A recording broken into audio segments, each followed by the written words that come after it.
Welcome to Kaur Voices. Thank you for being in this space with us week in, week out to talk about things that are necessary, important, sometimes uncomfortable, but things that we need to bring out into the open, take away the taboos, and maybe understand and educate ourselves about a little bit more. Today's topic, which I'll get to in just a moment, is something that I'm particularly interested in. It's something that's coming up around us a lot, the relationship between Sikhi and yoga. And I know that for a lot of people, that can be a little bit of a touchy subject because we don't think that the two are related. So we're going to learn more about that today, hopefully get some new information, do some unlearning, and probably feel a little bit uncomfortable. Sorry, I didn't put my phone on silent. Okay, to introduce our wonderful guest today, and I'm absolutely honored to make this introduction and to have such an amazing guest on the show today. There are many words that can ascribe Professor Surinder Singh, the yogi of sound, such as music therapist, musician, researcher, academic, and master of musicology. The list can go on to describe the caliber of Professor Surinder Singh. He is a world-renowned musician who has devoted his life to preserving, reviving, and educating individuals in the art of sound therapy and spreading the legacy of his master, Guru Nanak. In 1994, he founded the Raj Academy, an international premier non-profit institution dedicated to the education and training of sound therapy. Along with educating and heading the premier educational institution in sound therapy, Yogi Professor Surinder Singh is also a master of Nad Yoga, which is the ancient Indian art of sound and the psyche. He revels in connecting the gap between the mind, body, and soul. Other highlights to add to Yogi Professor Surinder Singh's impeccable resume are that he is a composer, a film director, and a writer. As a revivalist of the lost Sikh musical instruments, his personal philosophy is that whatever is not shared is lost. Yogi Professor Surinder Singh is also my teacher, my Vidya Guru for Sikh music, Nad Yoga, and Sikh music therapy. This is something that I've devoted my life to because I had such a great inspirational role model, and it is an absolute honor and delight for me to have my wonderful teacher, Yogi Professor Surinder Singh, on the show. Welcome, Yogi ji. Thank you, Jasvir Kaur, for having me on your show. Waheguru Ji Ka Khalsa, Waheguru Ji Ki Waheguru Ka Fateh. Khalsa, Waheguru Ji Ki Fateh. It is an absolute pleasure to have you on the show. I'm really, really excited for today's conversation.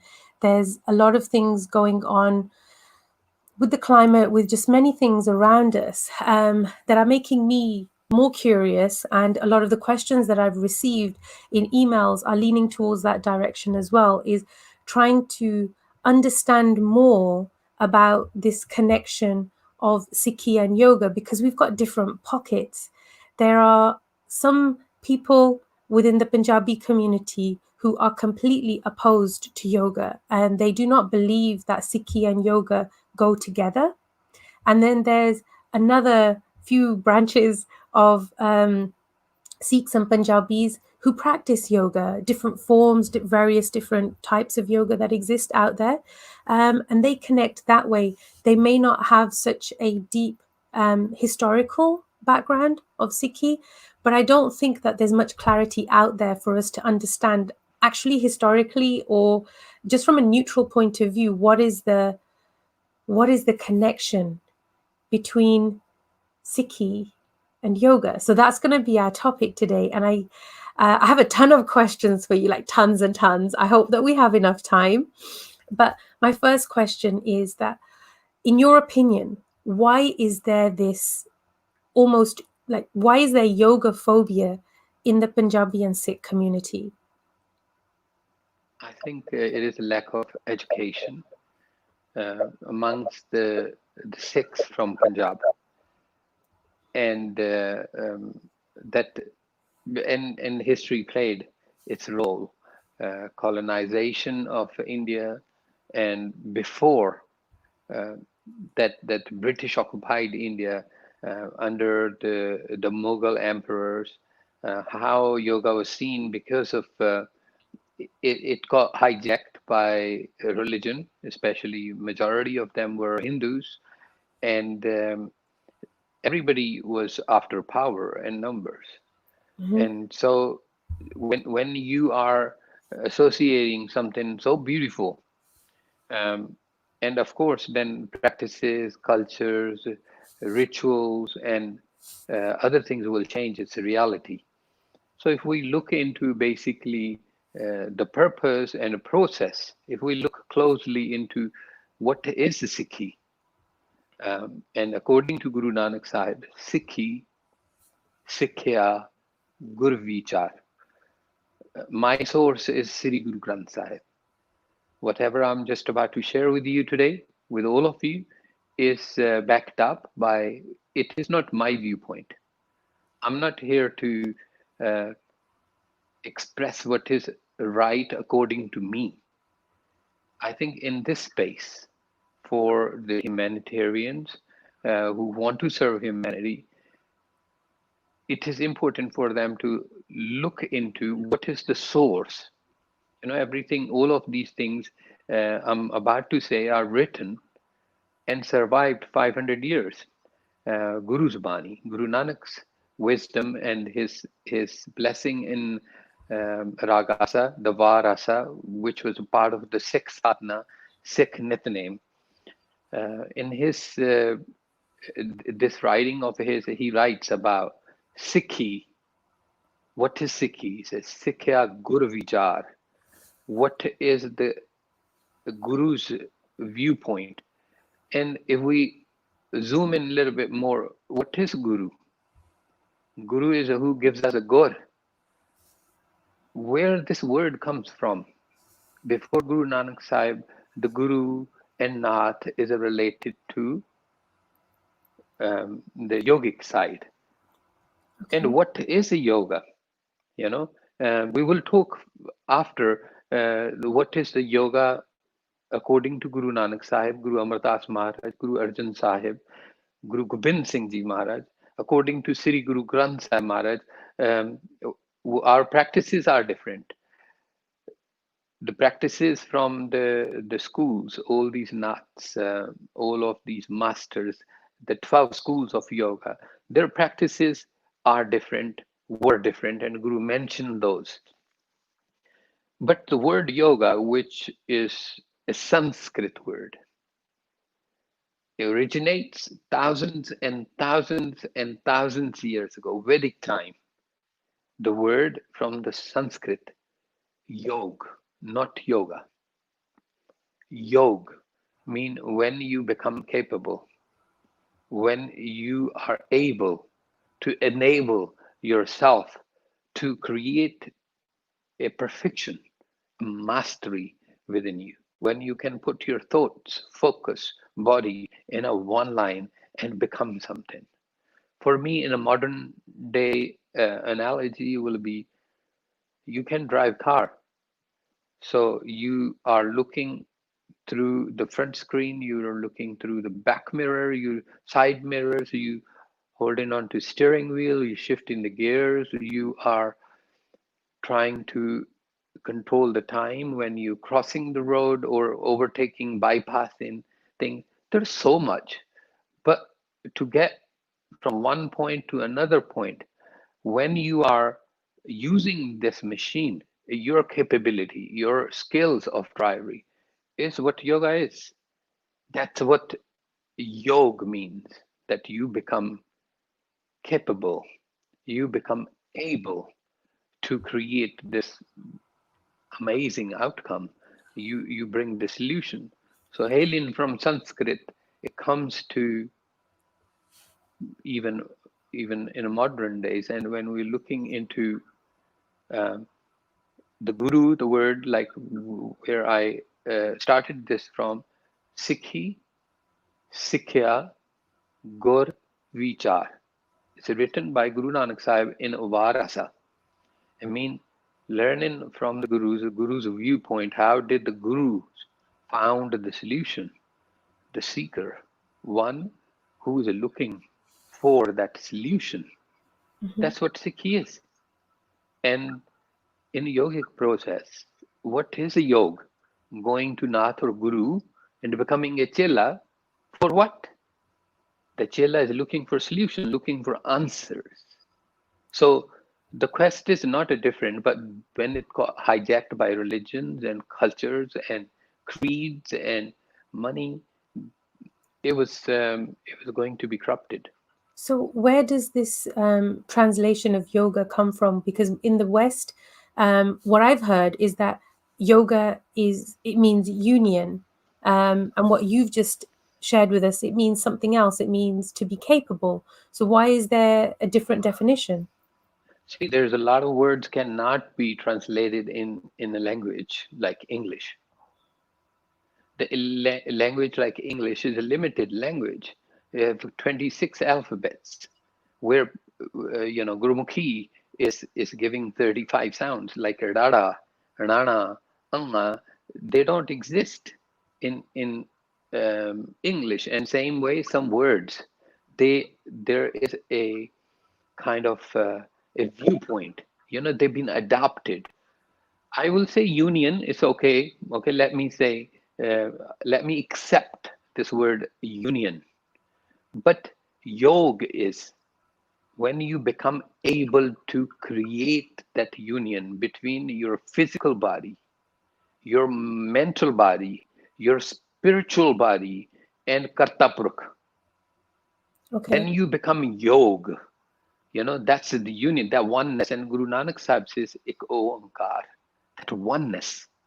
And that's the seed where the whole of this ideology of Guru Sahib, Guru Nanak Sahib, and Guru Gobind Singh, and Guru Granth Sahib, all of this ideology is standing upon the oneness. So the union, okay, let me say we accept that yoga is a union, but what makes a union? What creates the union? Something is missing, it's not complete. Either you are yoga, either you are not. Either you are unable to do something, either you are not. And when we were not, gurus gave us the gur, the technique for us to become able. And that mechanism, that schooling, that knowledge, that training was known as a yoga. Okay. And in Punjabi, that sounds very similar to the word jog. Yes. Guru Is Nanak Sahib's favorite word is a jog. It is regional, it's a dialect, it is a adaptation of North to the word of yog, to jog. As Guru is trying to create it's a putting in inverted comma in a way, it is a highlighting a situation that he's talking about something which people already know. And because they already know, so they bring the culture in. They bring, it's a religion, they drag all of those other things with it. So Guru want to create a separation. So because he is all about Guru Mukhi, so he create a different sound to get people's attention, to wake people up. So to yog, he will say jog. okay. So yog and jog are essentially the same word. They mean Same the thing. same thing. And are both of these words found in Gurbani, in Guru Granth Sahib? Yes. Okay. So where does the word yoga come from? If the actual word is yog. I will say it is again um, lack of education.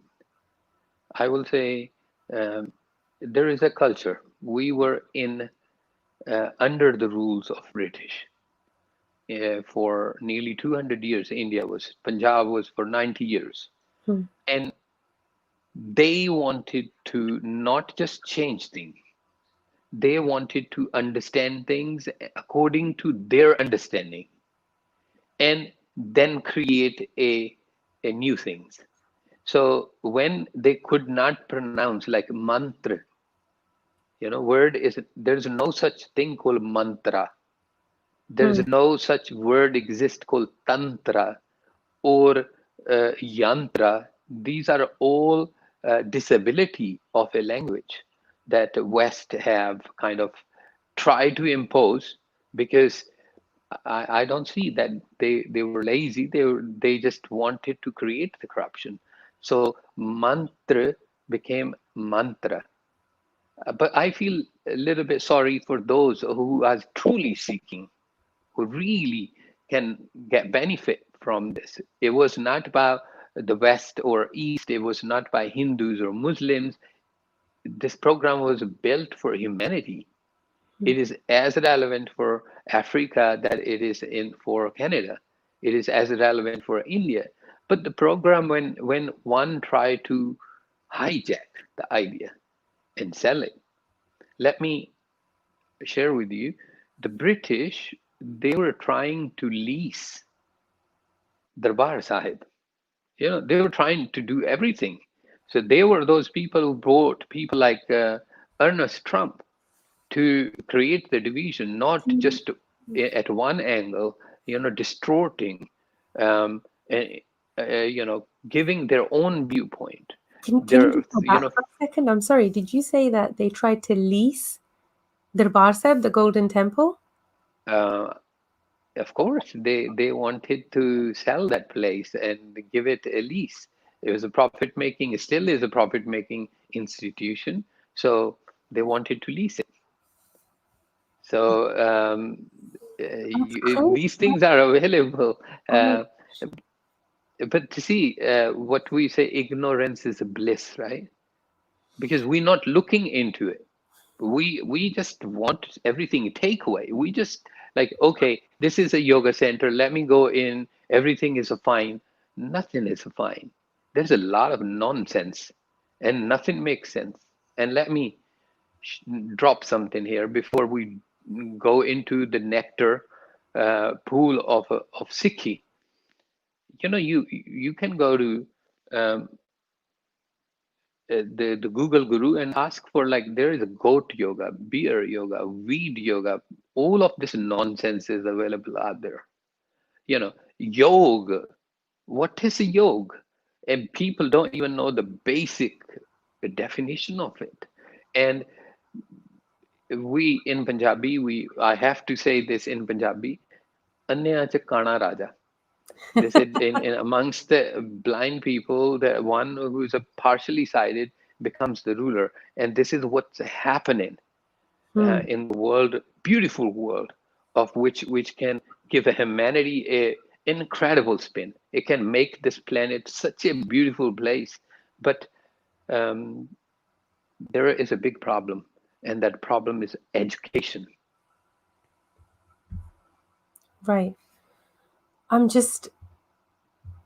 very surprised with some of the things that you said, because I also like to dabble in research, and there's some of the information that you've given me which is new, and I agree with you that often we navigate in spaces where everybody's got little pieces of information, and then we all try to piece it together our own way and make our own type of a picture. And I'm grateful to have you here, because I know that your research in Sikh history and Sikh music is vast, and in Gurbani as well. And that's why I'm grateful to have a better understanding and insight as to how this picture actually came to where it is now and how we relate to it. So you've helped us to understand a little bit about the background and the history of what yoga means and where the word comes from, and that there is reference to yoga, to yog. I'm gonna say yog. I'm not gonna say yoga anymore. Okay, there is reference to jog as well in Gurbani. Can you help us to understand more what the relationship is between Sikhi and Yog? Sikhi is when we go to Guru to become capable. So the Guru transforms us through the teaching, the gur, the technique it gives. It's a mool mantra, gur mantra, it's a jap, it's a tap, it's a sabd. Sabd Guru, surt, tun chela. And when we follow, our focus follows the wisdom of Guru, and it's a sound. it is relatable. And when we seek that, when we look from the Guru, um, not just what we should do, but how we should learn to be a better people. And when you look into the, I need to take you a little bit back.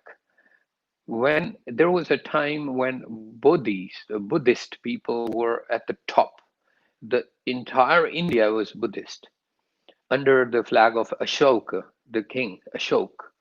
And the yogis of India, who were actually the kingmakers, Ashoka was made by Chanakya, who was a yogi. So the yogis from the opposition after Chanakya brought um, everything. They used full power to get the Buddhists out of India. They don't exist in India at all. And similar things, similar policies were going on even at the Mughal times, and when the British were there, even in nowadays. Yogis were learned people, capable. They had capacity from treating people to the psyche of the people. They were the lawmakers. They were very well respected people. They were actually humanitarians, kind hearted people. But Mhm. when they got involved in a politics, when they got tangled in the religions, when they started taking sides and not being fair, um, in the schools, problems started coming in. Problems. Um, there were clashes between Shivmat, and there were clashes with um, Gorakhnath. There was clashes amongst Aipanthis. So all of these problems were adding in, adding in that people will go when they get fed up and they or their heart is broken and they don't want to be associated, so they will go and have a diksha from or have become they become a chela of some yogi, Gorakhnath or somebody, and they will initiate them by putting a munda or a mundara through their ears, and they will leave. They will only come to the village to have some um, flour or some food. Otherwise, they will stay in jungles or forest or will go to mountains. Guru Nanak Ji, when he came in and he saw this shift happening, and he saw how these incredible people were able and capable to make sure the country and humanity thrive from it. And these people played no role in that.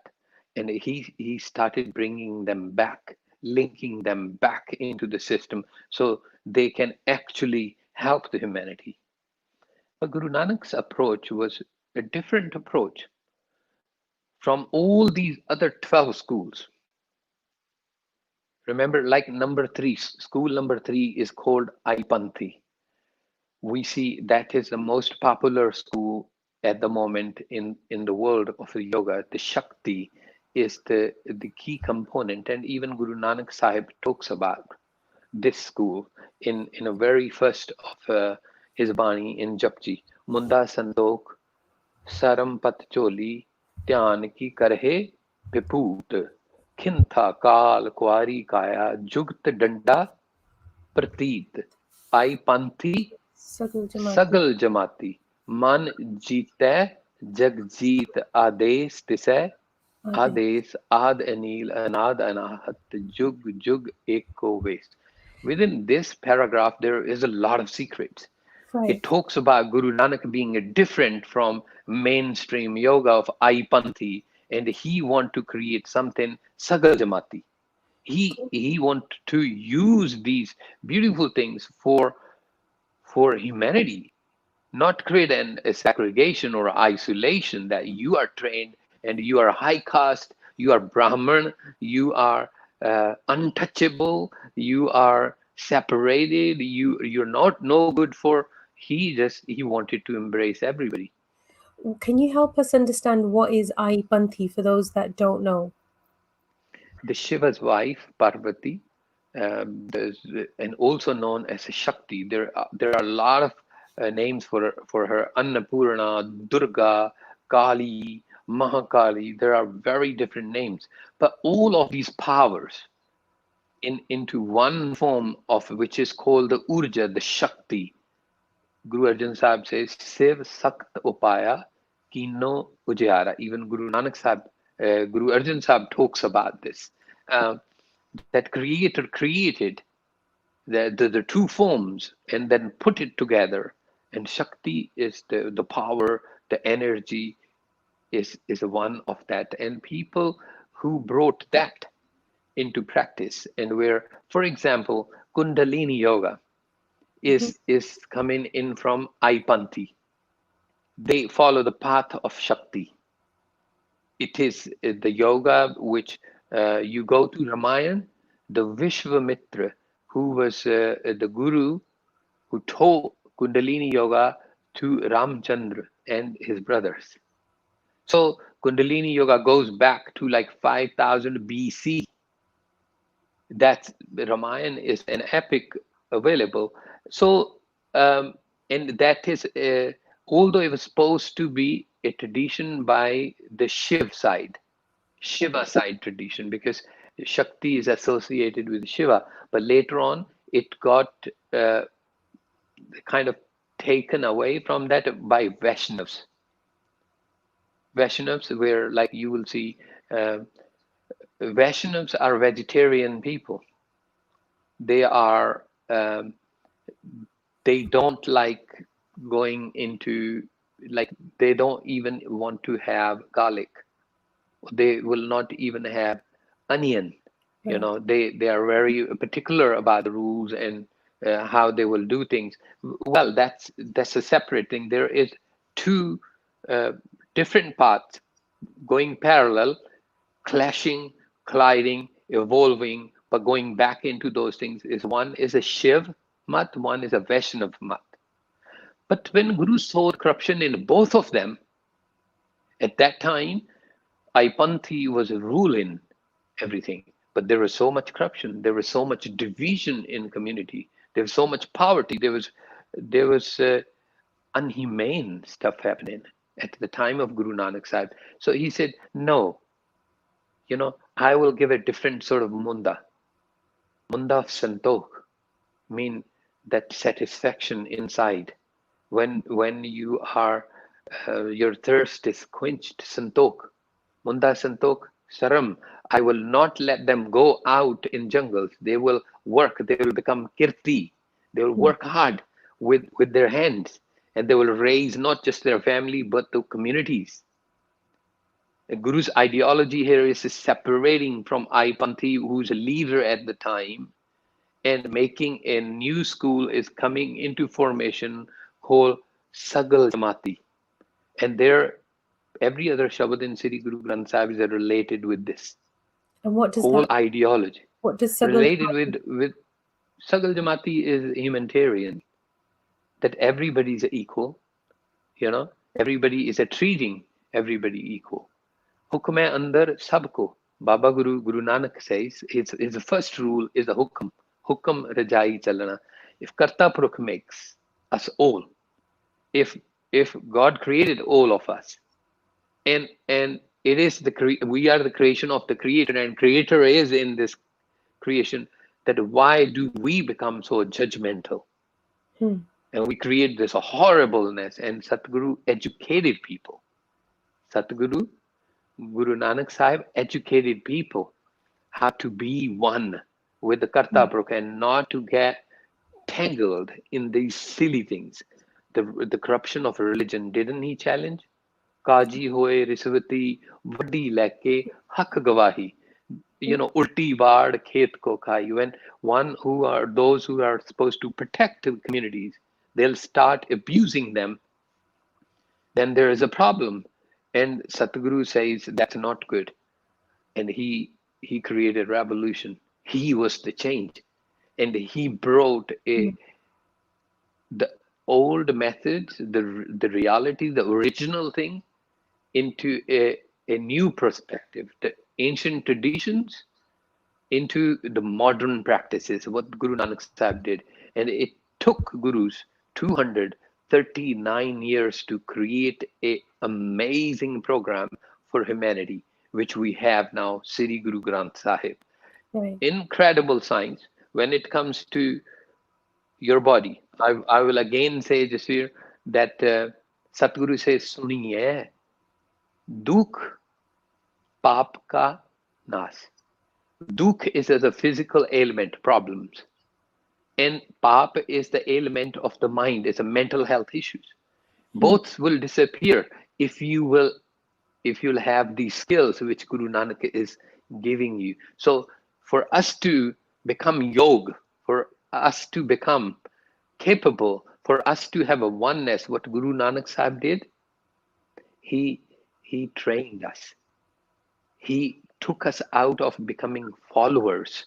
He turned us into seekers, where other yoga or schools or corrupted methods, I have no problem with its original intentions. But I'm saying how they were delivered, what happened, this corruption created segregation, and Guru was against corruption.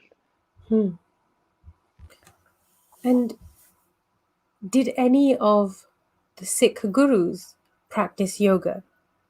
Because that's not something that's talked about. And I think there's a lot of uncertainty around that information. So can you help us to clarify that? Well, if you will read Gurbani, Jasvir Kaur, at the same time, I'm going to change my headphone also, because I think there is a limited power in these things. So just give me 1 second. Sure, no problem. Yeah. Okay. So if we look into, like, we rely a lot more on the Sakis written by people, and there is a viewpoint of people. Can you hear me properly? Yes. Okay. Um, okay. But when we don't look into the source is what? Sri Guru Granth Sahib. Yes. And in this source, I will answer your question. What Guru writes. There is a Shabad. You can look into Sri Guru Granth Sahib. Now we have even apps.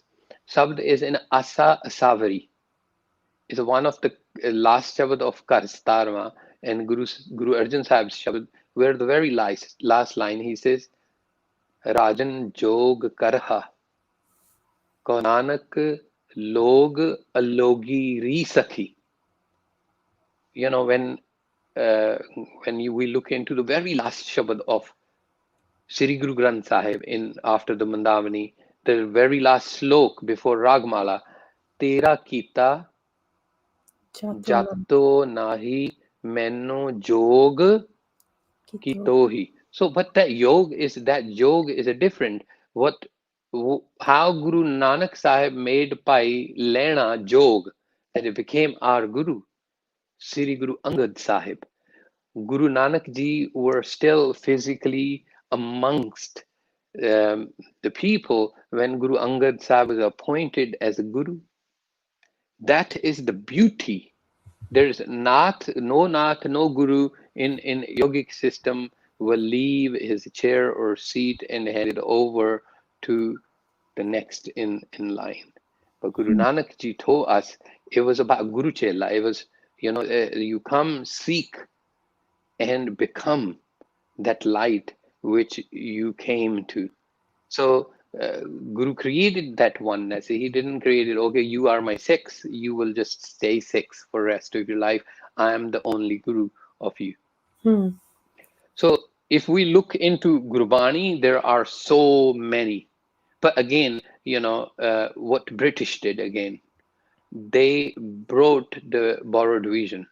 It was a Christian viewpoint, and they only translated half of the thing. Like Ernest Trump, when I mentioned him, he entered India in 1950s and started working on things, a multilingual. He was trying to, see it from a religious angle and decode this so that West can understand.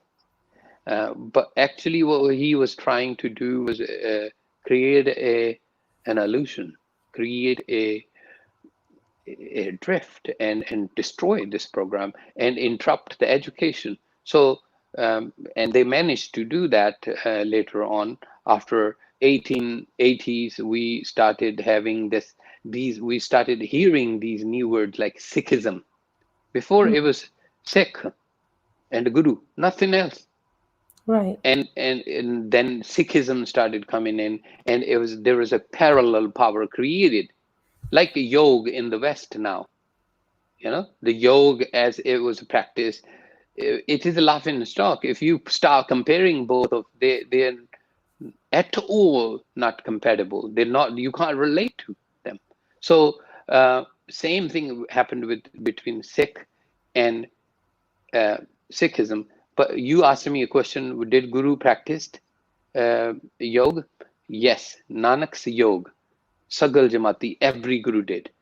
Guru will not be Guru if Guru was not a yoga. Right. We will not reach the Sikh, and between Guru, the only thing is happening is a yoga.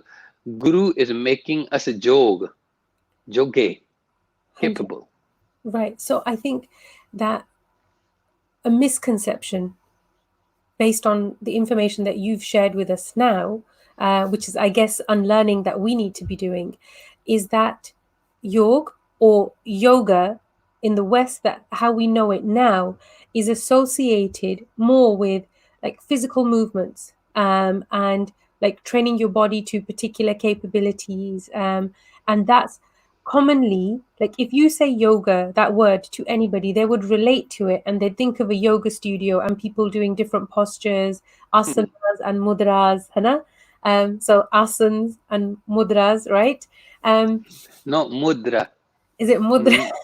Can't It's even mudra. Yeah. say. See, Jasvir Kaur ji, I agree with you what you're saying, but sometimes we just take one line and we create an issue. Like misconceptions comes from there is a sum. Like my teacher used to tell me, half the truth, dear, is more dangerous than a full lie. He Right. used to say this, and he used to ask me to repeat again and again. And I just very quickly want to share with you. Sometimes we just pick one line. And in the comments we will probably will sooner will have like people saying Jogi Jugat na jana and. That's it, just one line. But this is what British did. The other people, other yogic schools were trying to do manipulate. They didn't. They took it out of context. Guru was saying actually, Kadi Kood Bol Malkhai, that the Qazis who were spiritual leaders, they were lying to people. Their thoughts were polluted. Brahman Nave Jiakai, the Brahman who was supposed to be educated one, who's supposed to protect, educate people and give them a better life, it was actually destroying the lives. It was abusing those people in humanity. Jogi Jugat na jane and, one who were capable were not using their capacity. And there was everywhere it was a nightmare. It was horrible. And Guru Nanak Dev Ji in last line then he says, Tine ujade ka band. When a yogi, a learned, a educated person is going bad, corrupted like this, or a Brahman educated, or a Qazi who is educated, when they go sway away from their responsibility, of course it's going to destroy everything. But here, British wanted Sikhs to be weakened, and therefore Udasis, Nirmalas, Sahajtari, Sevapanti, and Nihangs. These were 5 arms of the incredible Sikhs set up by Guru Gobind Singh Ji. Again, I repeat, Udasis, Nirmalas, Sahajtari, Sevapanti, and Nihangs. And they created this hatred amongst these people that, well, Udasis have nothing to do with the Sikhi, and Nirmalas have nothing to do with Sikhi. Well, Nihangs are drug addicts. Oh well, Sevapanthis, they are very separate thing. They, you know, and we got divided, and they carried on ruling. So same thing they did with the Gurbani. They distorted. It was culturally not appropriate. You know what they did? They learned half the things, and they then started abusing it, and we are suffering from it. Can you elaborate on that? What do you mean by that? Because you mentioned about Ernest Trump and you mentioned about the distortion of Gurbani. What do you mean by that? I mean, one line, like now people will bring you who are against Jog. I have no idea why they are against. What do they understand about Jog? What is Jog? But they will bring one line from Sri Guru Granth Sahib to attack. Right. Mean like it's not even half the information. If you can read full Shabad in a full context, Ernest Trump did the same thing. He tried to push Guru's Bani into Punjabi, and when he managed to do that, he pushed it into Punjabi. He culturified it. He brought it under a culture of Punjab, which was different from Rajasthan, which was different from Maharashtra's culture, which was different from the culture from the West. So now he pushed a beautiful program into a culture, Punjabi culture, and and then he separated words, he separated line per line. So and again, you know, if there was one line, like for example, I shared it with you that Guru Sahib was saying that, or these people will say, "Jogi jugt na jane." This is a Shabad by Guru Nanak Sahib in Tanasiri. Mm-hmm. And if we look into what Guru says in next paragraph, they will never read. Guru says, "So jogi jo jugat pachane." Yogi is only who knows the technique. That's what yogi is. That's Guru Sahib is saying. But these people will not bring that, because the one very powerful thing in this school, the Nanakian school, the Nanakji's school, the Sikh had was nirvair. They loved everybody. They'll give their head for Muslims or Hindus or poor, whoever will come to them. Guru trained these people to give Right. everything. They'll open their heart and they will give their head. That's a powerful community. And if you can't control them, they'll destroy you. They have to be controlled. 110 years. Why you think the British stayed away from it? They were understanding it. All 40 years, the British Empire had their people, you know, next to Ranjit Singh. Two people were there. What were they doing? Making notes. What were they doing? They were understanding it. Right. They were understanding when we have a right opportunity, we will strike. And they struck that opportunity at the right time. But when they struck that opportunity, they didn't just capture a beautiful humanitarian community. They destroyed the hope for the future, and brought the destruction to humanity. It's not the Hindus of India or Muslims of India suffered. It's a whole humanity suffered from such an amazing gift of Guru Nanak.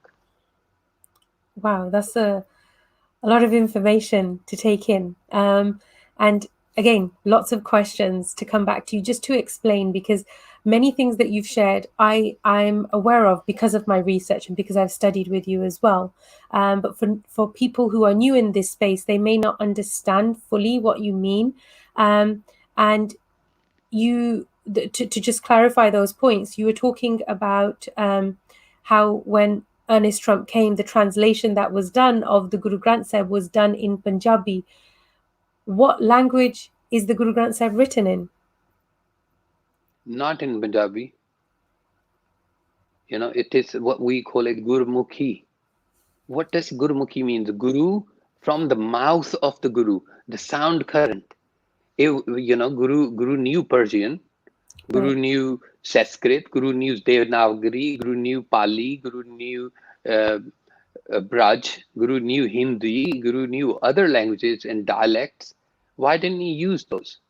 I did share this with you. I would like to also share with your viewers here that the word like Shabba Khair, this is ancient word from Islamic, or Shama, or Shama. These words exist. Sham, Sham Sundar, this is a word. But Satguru, Guru Nanak Sahib, or Guru Arjan Sahib, or Guru Gobind Singh Maharaj will not use that word. He will say Sam. There must be a reason behind. It is Gurumukhi. And of course, in Punjabi, it may means Sham, but if it is a Sham, in English, we may say an evening. So Mhm. that means an evening is a right thing, right? Because we are from England. Guru used a language which was open for everybody, not like Sanskrit. What happened, Jasvir? Yogis took Sanskrit and they made it a sacred language only for the Brahman and yogis.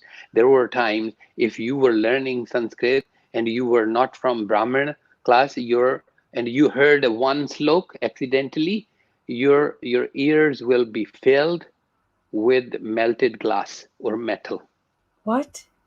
Yes. So that was like they wanted to protect. Yeah, so this is how horrible it was. Even now, just 3 4 weeks ago, in the middle India, one teenage girl went to a well of the high caste, Mm-hmm. and there was a little film available on the social media. She's getting beaten like she is uh, uh, not even an animal. We will have a much more mercy on animal. And Serious. this still exists. And Guru Nanak's work was against these corruptions that your caste, your practices, this is insanity. Yeah. When a wife is burnt with the dead body of the husband, where was a humanitarian uh, act? You know, Guru Nanak was the one who raised his voice. It was Guru Amar Das who made sure there was no sati. There was it was not happening amongst the Sikhs. So Mm. I must clarify this. Sikhs were maybe not in a larger community in numbers, but they were very influential people. That Akbar, the emperor of India, will come and visit them at the Goindwal Sahib. Emperor Akbar of India will come. And before he even meet the Guru, he will have to sit in the Pangat and have a langar. An emperor comes and see Guru Amar Das. So influence of community was amazing. And this influential, able, educated community made sure in their surrounding there was no sati happening. They're creating baulis that the even lower caste or high caste can come and take the wealth, this basic commodity for humanity, the water. Mm. So there is no clash in the community. So what we have to see what gurus did. Our guru does not hate anybody, neither yogi, neither Hindu, neither Brahman. Only thing he hates, or this is strong word, only thing he want us to change in our life by showing us that how he changed it in his life, that we must become an able, that no abuse have a place in our life. Mm. So that was Sikhi. That's the yoga of Nanak Guru. And he Mm. made us capable. We were nobody, nobody. And then we had Sikh kingdom. We're the only community who ruled even Afghanistan. Mm. So I'm not here to give a power parade. What I'm saying, what Guru Nanak taught was a threatening to the existing practices by the Jog, even the Aipanthis or Hatha Yoga. Like see, like this word Hatha Yoga now is popular in West, Hatha Yoga. Mm. Ashtanga comes out of Hatha Yoga. We are from Guru's work is Nahad. Guru's work is communication. Guru does not want you to go through the hardship of leaving your family. Why are you going to have a family if you're going to leave? Like Guru says, whatever God made you, accept that, respect that, be who you are. What, if you're born in a family and then your family, and at that time you made you go married and then you had kids, and now it's your responsibility. Live in that responsibility, not because you don't have a bread and you run away, or go under a tree, tie up your hair, and sit there and call it that I am a sadhu. I'm going through this to have a nirvana. Guru Nanak doesn't believe in this. He says, Sagal Jamati. So he says, your jungle is your home. The art is that how you become nirlep, how do you become so pure and not influenced by these, lows and highs of life. Sahaj, how to create Sahaj Jog Biban. That is Guru's work. So when he created those communities, a beautiful, remarkable teachers, Udasis we had Nirmala, so who were natural pets.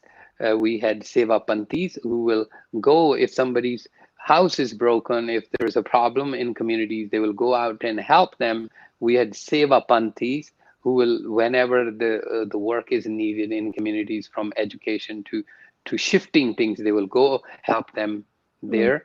Pardon me, Sahaj study like Baba Mardana. Hear me out, Jasvir Kaur. It started with Baba Mardana, shadow of Guru Nanak Sahib, right? Baba Mardana.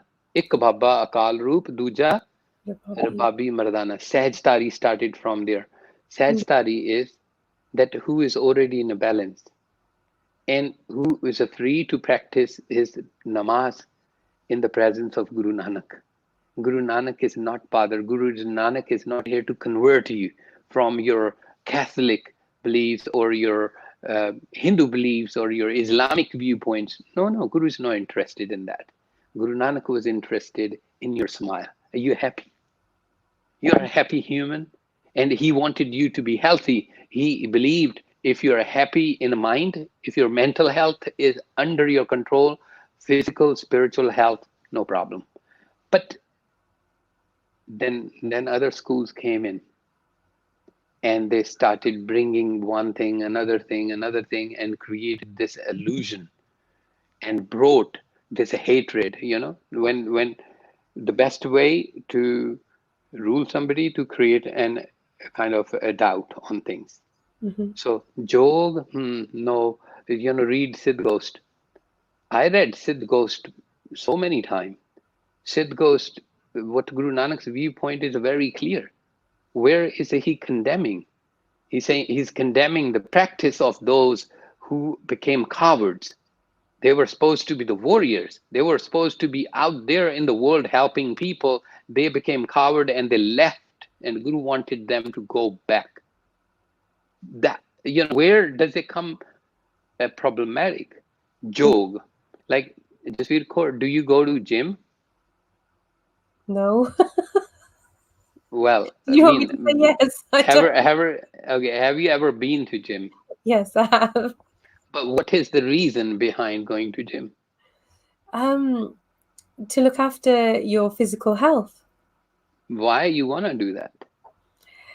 Because the body is a gift, and as being a Sikh, it's a responsibility to look after your physical well-being. There is a word comes in Sri Guru Granth Sahib called Saas Giras. Living through the breath. Yeah, if we go before Guru Nanak Sahib, it the same word will call prana. Prana. When we learn about how to use this energy of air, the breath, and make sure it helps us in a meditation, the yam, it became a niyam, a rule, a discipline to particularly use this. And six, saskiras it became a practice amongst us to breathe in particularly so that we are healthy people. If you don't know, Guru Angad Sahib had a special kind of, you can call it in modern terminology, gyms, where the kasrat was introduced. Guru Amar Das writes about it, the purpose of ears and eyes and the tongue and the body. He questions that. I will say to my brothers and sisters and all these seekers and practitioners out there, if your head is hurting, you're not going to be able to do your sadhana, your nitnem. And Guru made sure your head was never hurting. Guru made sure your body was not suffering. And he took all of the nonsense and those practices which were manipulating you or corrupting you away and gave you an essence, a beautiful, beautiful practice through contemplation, through the nad, the sound, and made you capable. He called you Sikh.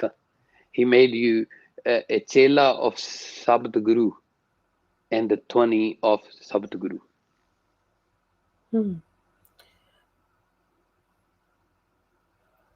I'm absorbing everything that you're saying. This is incredible. I want to ask that you're just talking about kasrat. So how would you translate kasrat into English? Kasrat is where you make sure that your body is working properly. Right. You So like know, physical workout. even you going for a walk is a kasrat. Right. Exercise. If yoga is forbidden for those, my Punjabi brothers and sisters have a phobia of a word yoga, because this phobia comes from hatred. Hatred which was planted that we are not Hindus. We're not. Then who are we? Humans. Why we have to see ourselves Hindus or not Hindus or Muslim or not Muslims? Why can't we see ourselves humans? Guru Sahib says, Manas ki jaat sab hai, ek hai pehchan bo. But we can't survive without surnames, right? Right. We can't. And this and we will attack. We'll attack with whatever we have, and especially we'll attack the gurus without studying Guru. Research seeking is gone. Everybody want to tell what they know and what they believe that this is the only right thing. Okay. So I think that's a really nice unlearning point for us as the wider Punjabi and Sikh community, is that any of us that had aversions to an association with yoga because of the physical movements, we have to do our research and understand why we feel that way, and the information that we're being fed, where does it source back to, right? Yes. And that there is a place for physical strength, because I understand this from having the blessing and the pleasure of traveling with you around the world, Yogi Ji, when we're sitting on stages for 2 hours to do a performance or to do kirtan or to teach, right? In that space, there's a particular requirement of the body, which is that you're not going to sit and lay down when there's an auditorium Yes. of people staring at you, right? So your body needs to be strong enough and capable enough to hold itself in that space, which means that you have to go through some form of physical body training, just like you would for your voice or for your mind, for any of the skills that we have, like whatever our skills may be, from art to music to researching, being writers, whatever those skills are. There's a practice that requires us to get more proficient. And I think with our body, if we just step into a neutral space and step out of that aversion, that yoga phobia, right? That maybe we understand that in order to be Sant Sipahi warrior saints, we have to have strong bodies that are capable to allow us to do the work that we need to do, whether that's doing seva or looking after others. Would you agree with that? Of course. And Guru Sahib says in what you're saying, Guru Sahib says, Galli jog na hoi. It's mere words talking about it. It's, jog is a different thing, and pointing toward the seekers that how. And of course, the phobias and all of these are mere words. It's okay if you don't want to do kasrat, it's fine. I mean, if you just want to live on high fatty foods and this, that, and you don't care about yourself, how are you going to care about your community? And if you're not going to care about yourself, you're not going to, it's irrelevant already. So one who is not careful about themselves, how one who is not can't make him or herself healthy, how can we expect that it will contribute a healthiness to community? So I agree with you, yes. So there are some traditions of yoga that claim that there are practices that come from the gurus and they practiced these particular types of yoga. Is that true? No. Okay. There, Guru, That was a yes, clear I answer. just want to, it is, like for example, there are all those practices before Guru Sahib happened, or they have a very particular names associated. Like for example, I said Aipanti, and all the practices uh, associated with, including Kundalini Yoga, was the practice of Aipantis. But Guru changed a lot of things. The Guru's system, the yogic system, was completely different. So his the Gurmat Yoga, Yoga, which was uh, about Sahaj and Vivek Buddh, that Yoga, Gurmat Yoga, has it is not out there. The only thing Guru has been sharing with the world is a Gurmat Yoga, and through the sound current. And whatever is out there is a very, you will be horrified when I start giving you answers how horrible that world is. Okay. Can you tell us what Gurmat Yoga is and how is that different to other types of yoga that exist? Okay, Jog. There are different approaches. Jog is where a guru makes you able. What Guru does, it prepares you so that you can have an experience. Once you have an experience, then you will become a capable. Knowledge is mere knowledge. It's just a word. It's not going to take you anywhere. Hmm. So there were Ashtanga or Aipanthi, the procedures, asana, and hardship and controlling. For example, in a very first uh, lesson by Guru Nanak Sahib, after the setting the Mool Mantra, mean the primary rules. He's setting a Bij mantra saying Ik Onkar. It's all about oneness. Then he's going Satnam Karta Purukh Nirpau Nirvaira Kal Murt Ajuni Sabhang Gur Prasad, and it creates two lines, the full stop. That is the core of what he's going to talk about it. Then he brought this word called Jap. This is a solid yogic, ancient India is a yogic word, jap, mean contemplation. It says Ad Sach, Jugad Sach, Happy Sach, Nanak Hosi Pi Sach. That I'm going to talk to you about the ultimate reality. Then he defines, I'm just going to talk about very first paragraph of Nanak's Jog. He says, Chupa chup na hovai, or socha soch na hovai, or pukhya pukh na utri. Then he raised the question, "Kivse tyara huye?" Then how do I become like in Jog before or at time of Guru Nanak, who asked you to not to eat or have these fasts or go to holy places and do these rituals and be a moni, don't speak for years to come, and you need to tame yourself like this. And Guru said, hey, come on.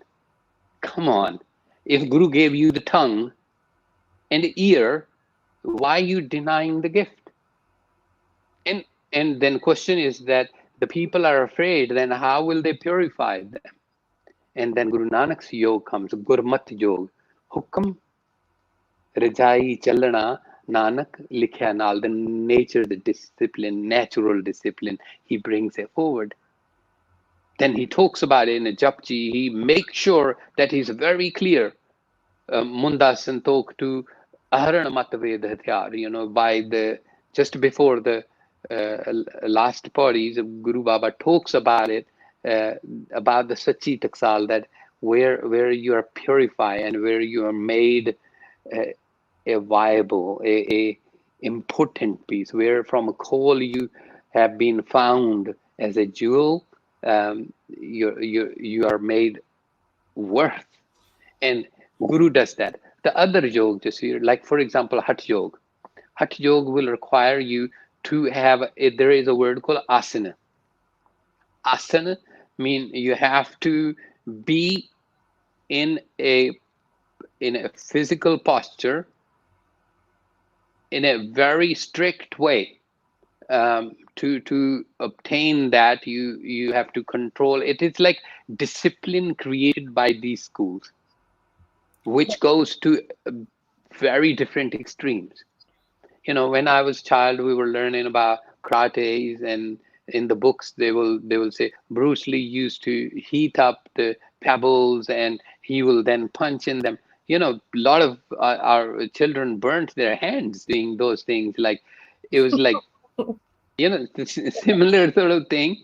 It was happening in a community of yogis. And Mm. so Guru Nanak Sahib wrote another.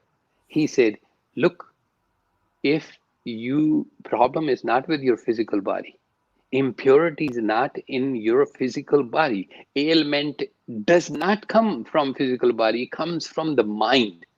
Mhm. If you know how to win the heart of mind.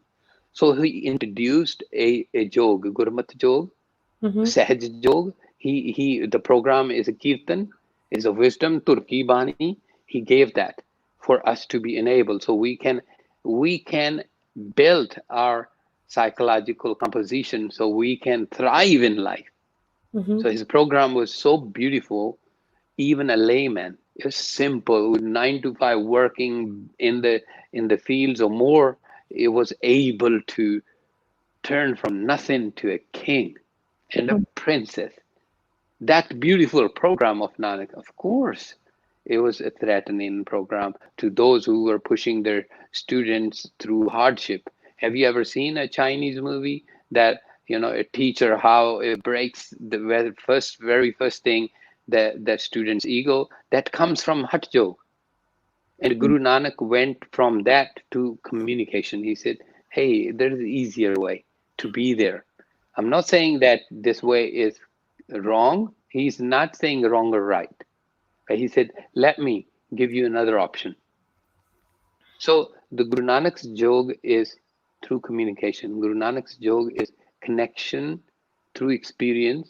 Like, first thing comes hukam, then comes gaviye, then suniye, then manne and amal. Mm. Those are 5 key points. Then he takes us end of the Japji to the khands, that from Gyan Khand to Saram, Taram Khand, Karam Khand, to reach to the Sach Khand, the reality of life. But Right. if we're not going to study Nanak Ji that way, if we don't see, the problem is we do Japji in the showers. We do Japji while we're going to work in the car. We think, oh, we have to do Nitnem. It's better to, we don't even have a little bit focus to offer to be in a Sangat of Nanak Ji at the morning. We don't have that time.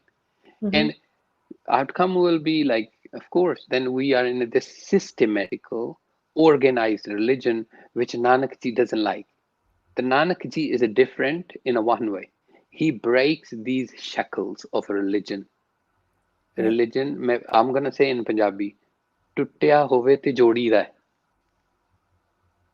ਜੇ ਸਭ ਕੁਝ ਕਰਤਾ ਪੁਰਖੀ ਹੈ, ਜੇ ਮਨ ਜੋਤ ਸਰੂਪ ਮਾਨਿਆ, ਫਿਰ ਟੁੱਟਿਆ ਕਿਹਦੇ ਨਾਲ, ਫਿਰ ਜੋੜਨਾ ਕੀ? So Mm. religion is a religion, right? It's one is a broken is connecting it. Guru says you can't be broken. You don't have that capacity. All you have a little fog. Hey, just remove that fog. And that fog is at the front of the mind. And Guru's approach was so amazing, you know? And there was no restriction on diet, color, creed, clothes, cultures, nothing. He kept all of these things out.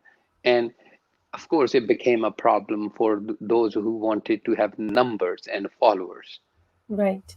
And I think that that's something that's relevant now for us as well, as a whole community, Hannah. There's a lot of Punjabi and Sikh people who will be listening and watching who feel uncomfortable.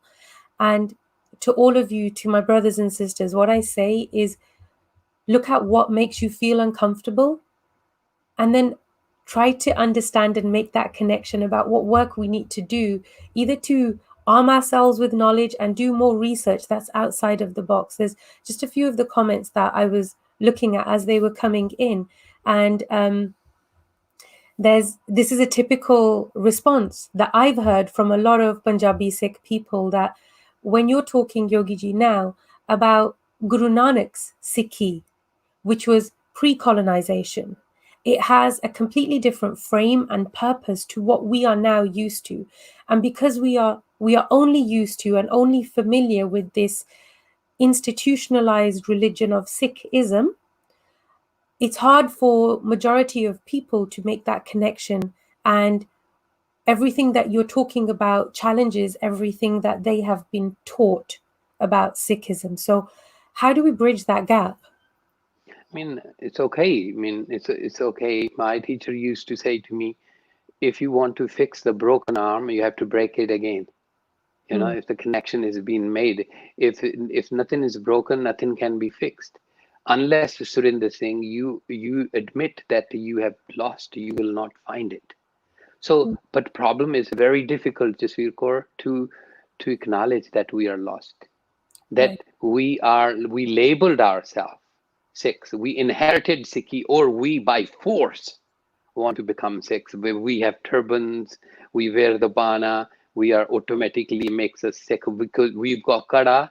It doesn't really matter we have hair or not. We've got the kada. We wear khanda in the neck. Therefore, we already Sikh. Everybody's so sensitive. Look, it's okay. I'm not a politician. I'm not here to comfort you that way. My job is to share with you what I learned from teachers, very hard way. My words are just words. If you disagree with me, fine, it's okay. Then sit with Guru Nanak Sahib. If you disagree with Guru Nanak Sahib, that's fine too. But make sure you find one who agrees with you and you agree with that. So search, you must seek, do the research. Bhai Lena ji didn't make Guru Nanak a guru in a one day. You know, there are so many Sakhis because we don't look into those Sakhis. It was Bhai Singh who actually was like a laborer that Lena ji followed before he became the disciple of Guru Nanak Sahib. You know, so it was not a one day thing that Guru Angad ji became our guru. The search must go on. Search must, you know, our question to the gurus must happen on kind of in a way one-on-one. It is very, very important. But you can disagree with me. It's a fine. But if you agree with what Guru Sahib wrote, the Bani, it is we must look into the Bani and put our phobia aside. Phobia is created by the words. You know, our community having a phobia because of Hindus overthrown the Buddhist out, and they're trying to do, or they did try to do the similar things to Sikhs. And as a society, we being afraid of that was one thing. But as a Sikh, if we learned, like I remember, Jasvir Kaur, that the people used to come to my home to tell my grandmother, like, your grandson is hanging around with the wrong people. And she used to say, I know what I taught him. You know, what he learned. He's a Sikh of Guru. So I'm not concerned about it. And I think that faith, that trust of her, and we need to enable that trust within us. We are the Sikhs of Sri Guru Granth Sahib. So no tradition, no culture, no trend, no caste, no creed, no country can prison us. You know, Guru gave us a freedom. But Guru gave a freedom to the Sikhs who seeked to have that free flight. So if you want to do that, then look into that freedom, not into the phobia. If you're going to go against the Guru, always we're going to lose the battle. Because Guru, 239 years of wisdom in Sri Guru Granth Sahib. Come on, man. It's not so easy and simple for us to read couple of books and then label, well, Sikhi is against Jog. Where does that written in Sri Guru Granth? And what do we understand about Sikhi? And what have we seen in a Jog so not appropriate? Yes, every practice have its ups and downs. Um, Yogis misused things, religious kajis misused things, Brahmins misused things, and Guru said, Hak paraya nanaka, us suar, us gai. So the bad thing is a bad thing. But how will you know what is a bad thing? If you're going to close yourself and have this phobia, oh, well, jog, no, no, no, no, no. We think, just standing, having a headstand is a jog. That's got nothing to do with it. That is not jog. That means you can't drive car. You are jogi. You are capable to go from one point to another much faster than a pedestrian can. That makes you yogi. That makes you capable to create that union between point A and B in a less of time. That is your siddhi. So untrap yourself from the web of the words. As Babaji says to us, Galli, jog na hoi. The words are not the joke. And of course, there are the problems, those problems are being pushed into different areas. Like, see how Ayurveda has been pushed to side. There were so many good things. When our grandmother or nani or dadi or mother gives us turmeric in with the kyo and in dod, then it's okay. Otherwise, Ayurveda is a Hindu thing. Come on. Oh, red color?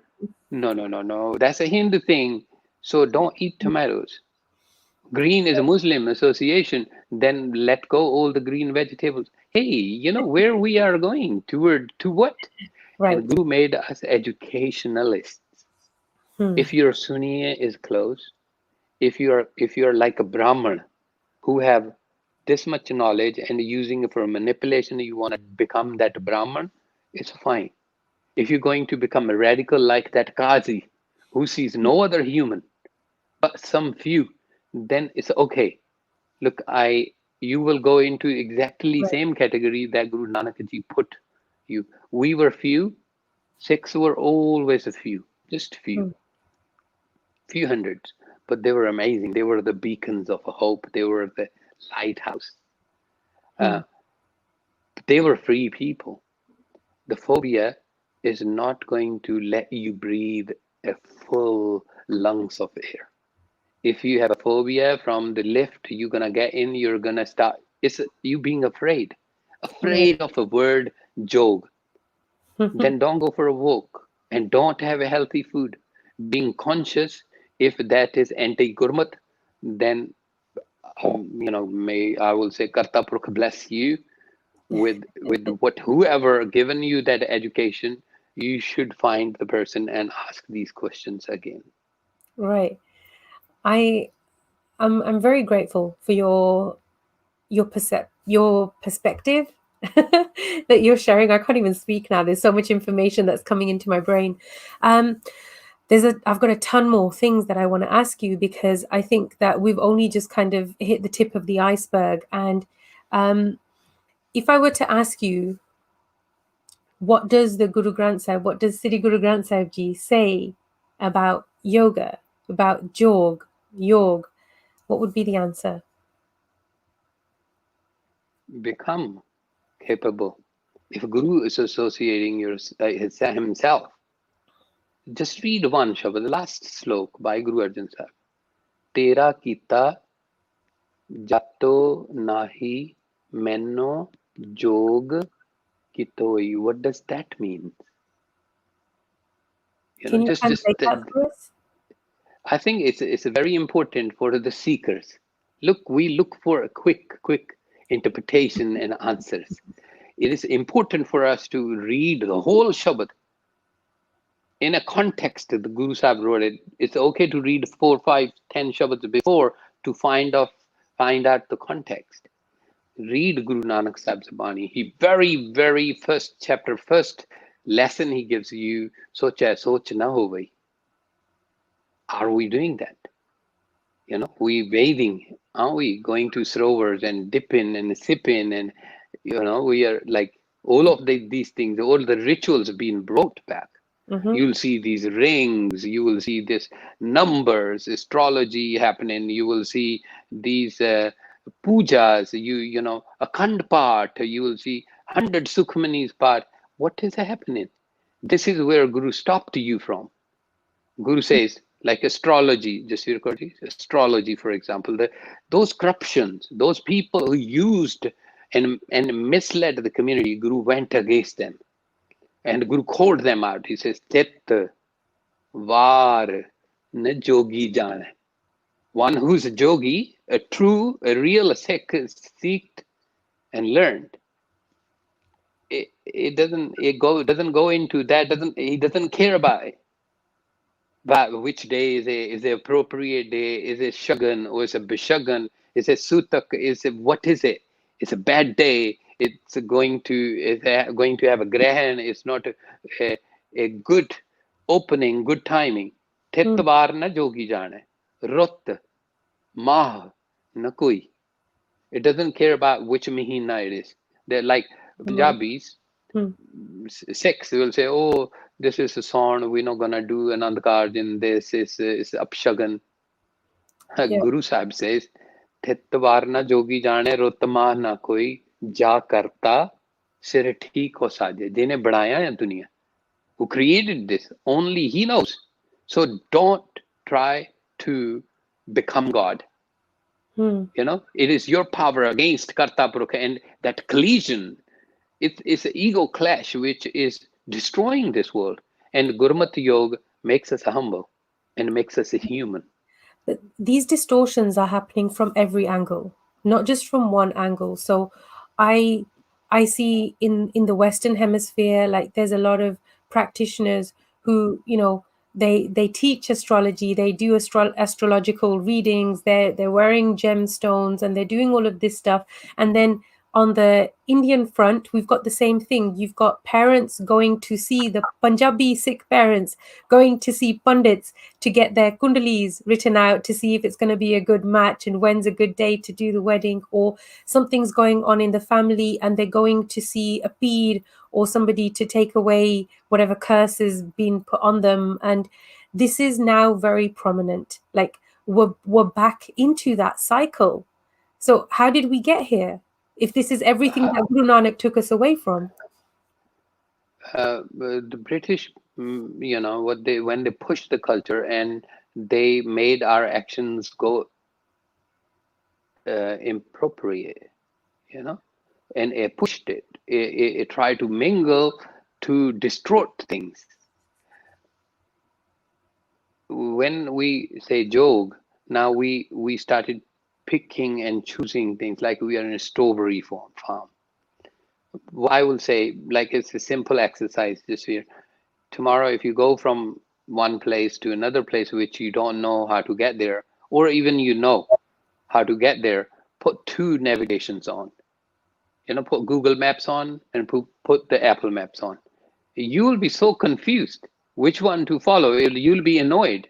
And this is what's happening. When you are following a different meter of astrology, which does not exist in Sikhs.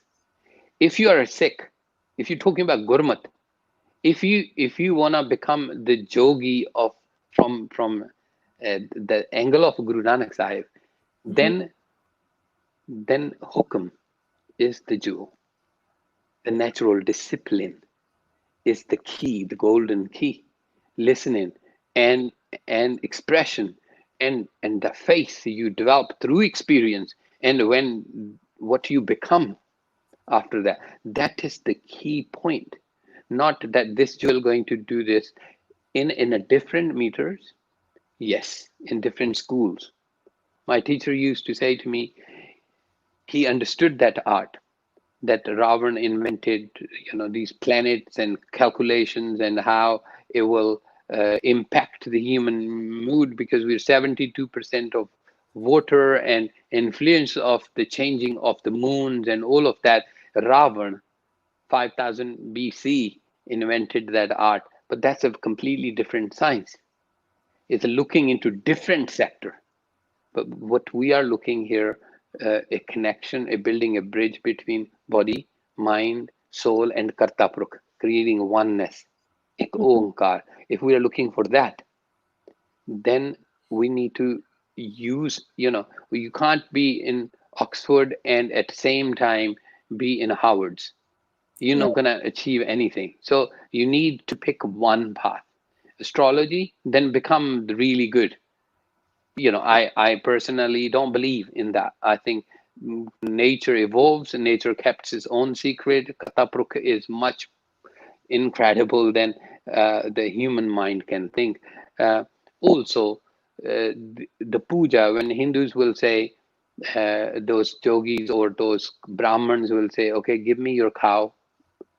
Even they knew you only thing you have in your life is your cow. I'll do this puja. You will have a child or you will have prosperity.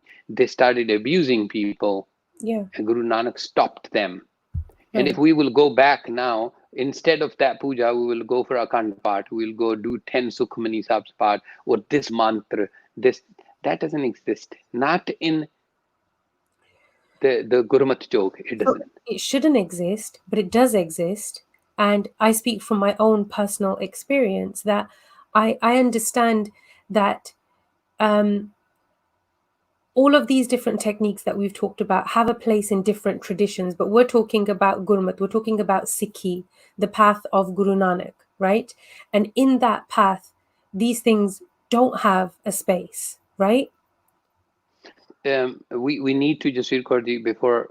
Yes, it doesn't have space, but unless we separate the Sikhi and Sikhism, Right. we will carry on So I think there's a lot with more this. conversations that we have to kind of get into that Sikhi and Sikhism conversation. But I think from my own experience, I have been, what do I say? I don't want to say the victim of, but I have been on the receiving end of our Gurdwara systems operating in a similar, I'm going to call it a business model, as pundits would, where you have to pay them for particular services. And if you don't comply with those services and you don't adhere to that protocol, then basically they threaten you with pap, that you're gonna earn sin, you're gonna go to hell, right? And that what do I say, implanting that fear in religion is not something that correlates with Gurmat for me. Yet I've experienced it much more than once, many times from Sikh Gurdwaras. So, what do we do with that? Just record the one main thing, when we're talking about Gurmat, we're Mhm. talking about the marg of the Sikh, the spiritual, that oneness when it comes to soul and mind. Once the Sikhi is lived by the seekers, there is no room for corruption. But what we're talking about is social corruptions. It Mm, is the manipulation of powerful to the poor or to weaker. And Guru empowered us, right? The whole purpose of Sikhi was empowering the humanity. So there's no abuse from the Gurdwara or from the different religion or different society. Guru brought the balance and mm, he showed us how to bring the balance. If that's not good enough, I don't know what it is. mm. Okay, thank you. All right. So the next thing I want to ask you is, how was yog, sorry, how was yog introduced to the West? In when India got a bit of freedom, because it was forbidden by East India Company. They didn't want yoga to happen. What they try to sell and brag about it now, they have like multi-billion dollars of industry of yoga in the West. They didn't want this practice to happen. It was very much suppressed. And So those people who were a little bit, somehow in touch with things, um, sooner British left India, there was not much to do. There was a collision between Pakistan and India. Back to back, India was going into wars. So in 60s, when people started migrating outside of India, some of those people also thought it is good to just forget and move on. And some thought, to hell with it. They looted us for all the time. I'm going to rip them apart and teach them nothing but take everything from them. And they came with a vengeance and the hatred. And some who had some information, they said, oh, it's gonna run my bread and butter. I'm better off here than being in India. So they started setting up things. So in 60s, when hippie movement was going on, the drug and its influence, and people didn't know. Everybody was lost. They were looking for some connection, some community, some way to connect them to something. So this was a perfect opportunity for these people. So they came in. The yoga came into the West. I mean, probably it was here even before, but it became a very popular in those days, and the fashion came in to have a guru, yoga guru, and the yoga became a fashion for the elite people, and this is how West got it. And those people set up their programs and wanted to have monopoly, and they pushed their students out there to create that pyramid program. Mm-hmm. One thing led to another, and now we have a situation in our hands, and it seems like not many people are happy about this Right. Do you think that the West is accurately representing what yoga is in the East? at all. Not mean at all. Not. It's it's still the culture is there. There is a superiority of uh, color. You will see imbalance. Not many colored people you will see in a yogic system. Um, and plus, it is a one-sided of information. Half the coin doesn't work, have no worth. So having little bit something and having a teacher training certificate and then pushing that, um, yes, of course, anything and something will help people, but joke is not about that's not the sutra. That the purpose of yoga is giving you everything, all the power. Either you have it, either you don't. Hmm. And why do you think that you just mentioned that there's not enough brown people who are in the Western space of yoga? Why is that? There's two reasons. Reason number one is they can't be bothered to bring this change. They don't want to educate. They don't want to go and hit their head against a brick wall.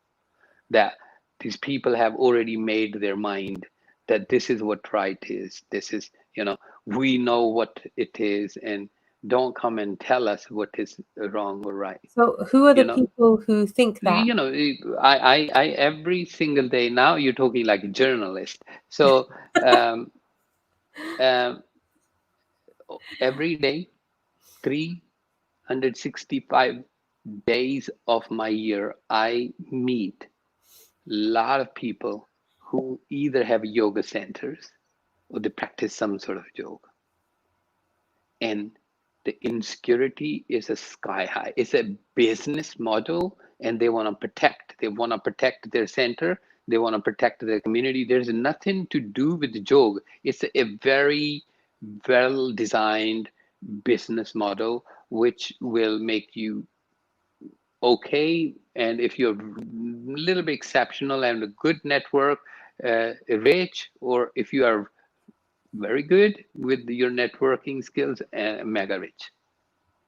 So it is just a business. There is nothing joke in it. Hmm. Otherwise, I will say basic thing. Otherwise, you will never call it mantra, or otherwise you will never pronounce it yoga.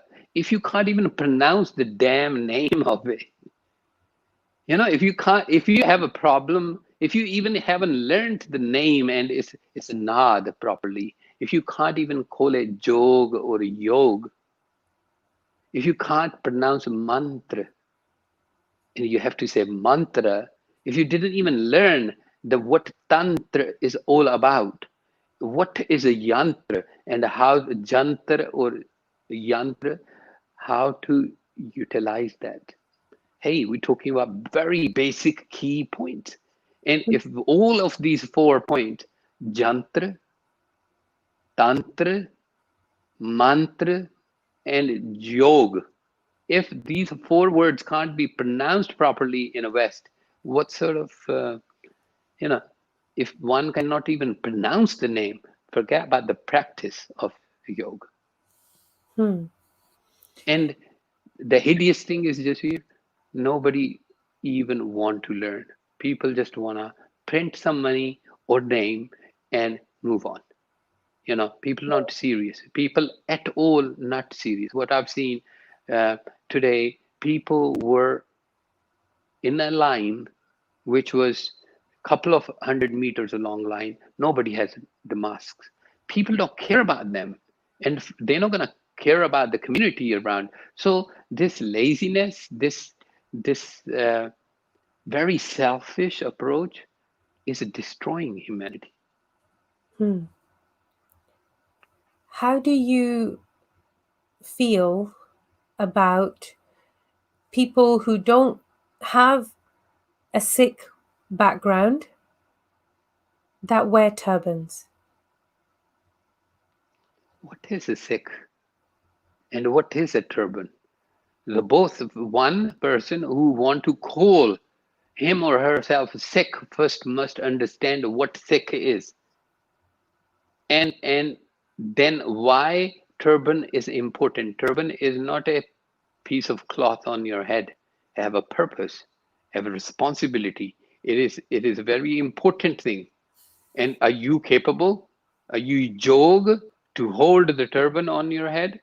Part-time Sikhs. You're gonna have a weed, and you're gonna, uh, put yourself under the influence of alcohol. You're gonna um, deny the gifts of the Creator. You'll go, have a cut of hair, for example. And then you wanna tie the turban, and you wanna be called a yogi.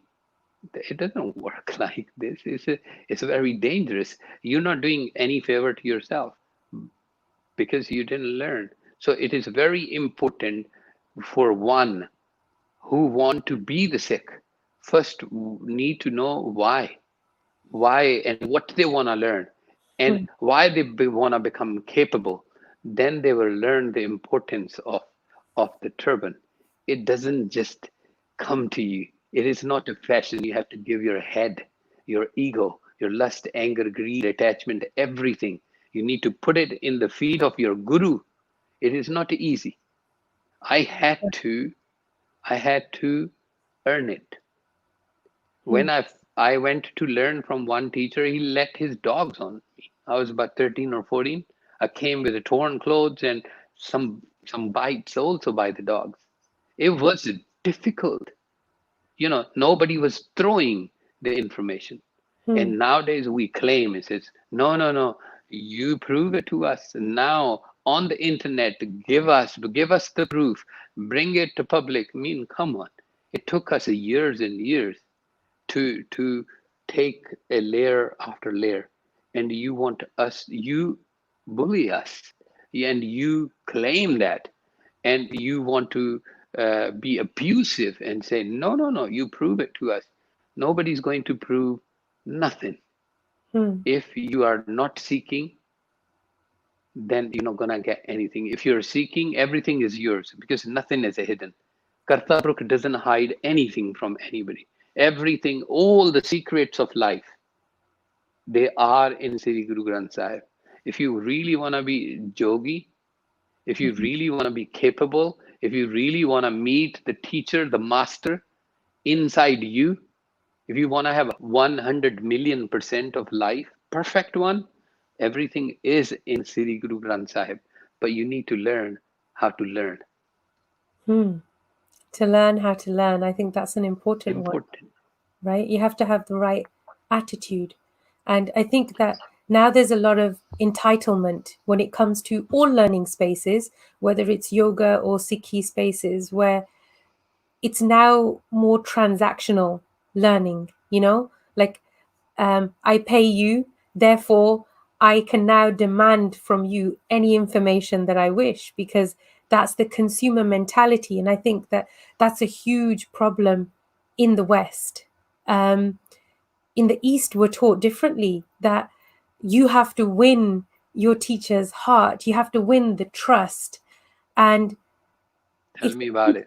if the teacher deems you worthy, right, then you'll receive that information. And I know that from a lot of the stories that you've shared with us and a lot of the other students, as to how you had to earn this. And how do you feel in a classroom when somebody who's sits there with that entitlement, in that transactional mentality, demanding information from you? How does that make you feel? It doesn't get anything. I mean, honestly, like I was trained by a very tough teacher. And my master, the master of my soul, Guru Nanak Ji, he taught me one thing. He says, "Jo to prem khilan ka chao, sir tar tali, gali meri aao.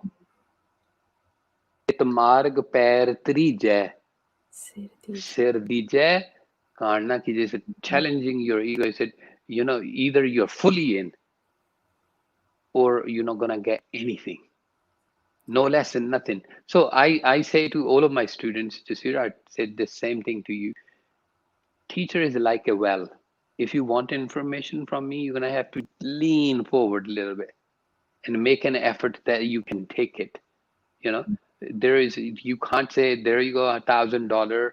I paid the fee. Hey, well, now bring the water into my mouth. It doesn't happen like this. It doesn't. You know, we cannot. We can carry on fooling ourselves, but the world out there, when it comes to the yoga, if you're looking for vidya, if you're looking for bliss in life, I will humbly make a request: learn how to learn. It is very, very, very important. Harvard have a very different protocol than Oxford or Cambridge. Yeah, every university, every school have their different protocols. It is Right. important you go and learn from teacher first. That what I say, people come and I meet those people too, and they want me to understand them, to teach them the way they are. It like I sometimes say this to them and they think like, first I have to study you and understand you. And in this way, if I'm working with 3,000 people, hey, can you imagine? I will not be teaching anything. So isn't it easy that you understand that this is on and this is not on with my teacher, so that you are in a speedy process. So Right. when we abuse a culture, Mm. privilege with the Mm. money, with the caste, with the name, with the color and the race and religion, privilege. We think, no, no, Yeah. no, no, no. You know, Mm-hmm. um, then of course, at the end, we will end up losing. If you don't want to become a loser, Mm. if you don't want to end up uh, your destination being disaster, only one way you can become master. Only one way. Go in natural way. Don't try Mm. to force things. Right. And I guess just for the sake of all the viewers, something that I'd like to share is that the process of unlearning here is how we operate in other spaces. Like if we entered an academic institution, right? If we went into a university, we wouldn't have this same attitude of entitlement. We would go there, be in that space, and we would do the work to get the grades. Now, if we look at our spiritual development and education with that same attitude of learning, we would get so much further, because we would be able to implement critical thinking. We would be engaged. We would be more actively researching and educating ourselves, right? That's going to enhance the journey from knowledge to experience. And I think that that is the most valuable thing that we can take away from this at the moment, is that let's retune, let's readjust how we learn so that we can actually understand what it means to be a Sikh, to be a learner, a seeker, a student, right? Because that's the goal, is how do we develop?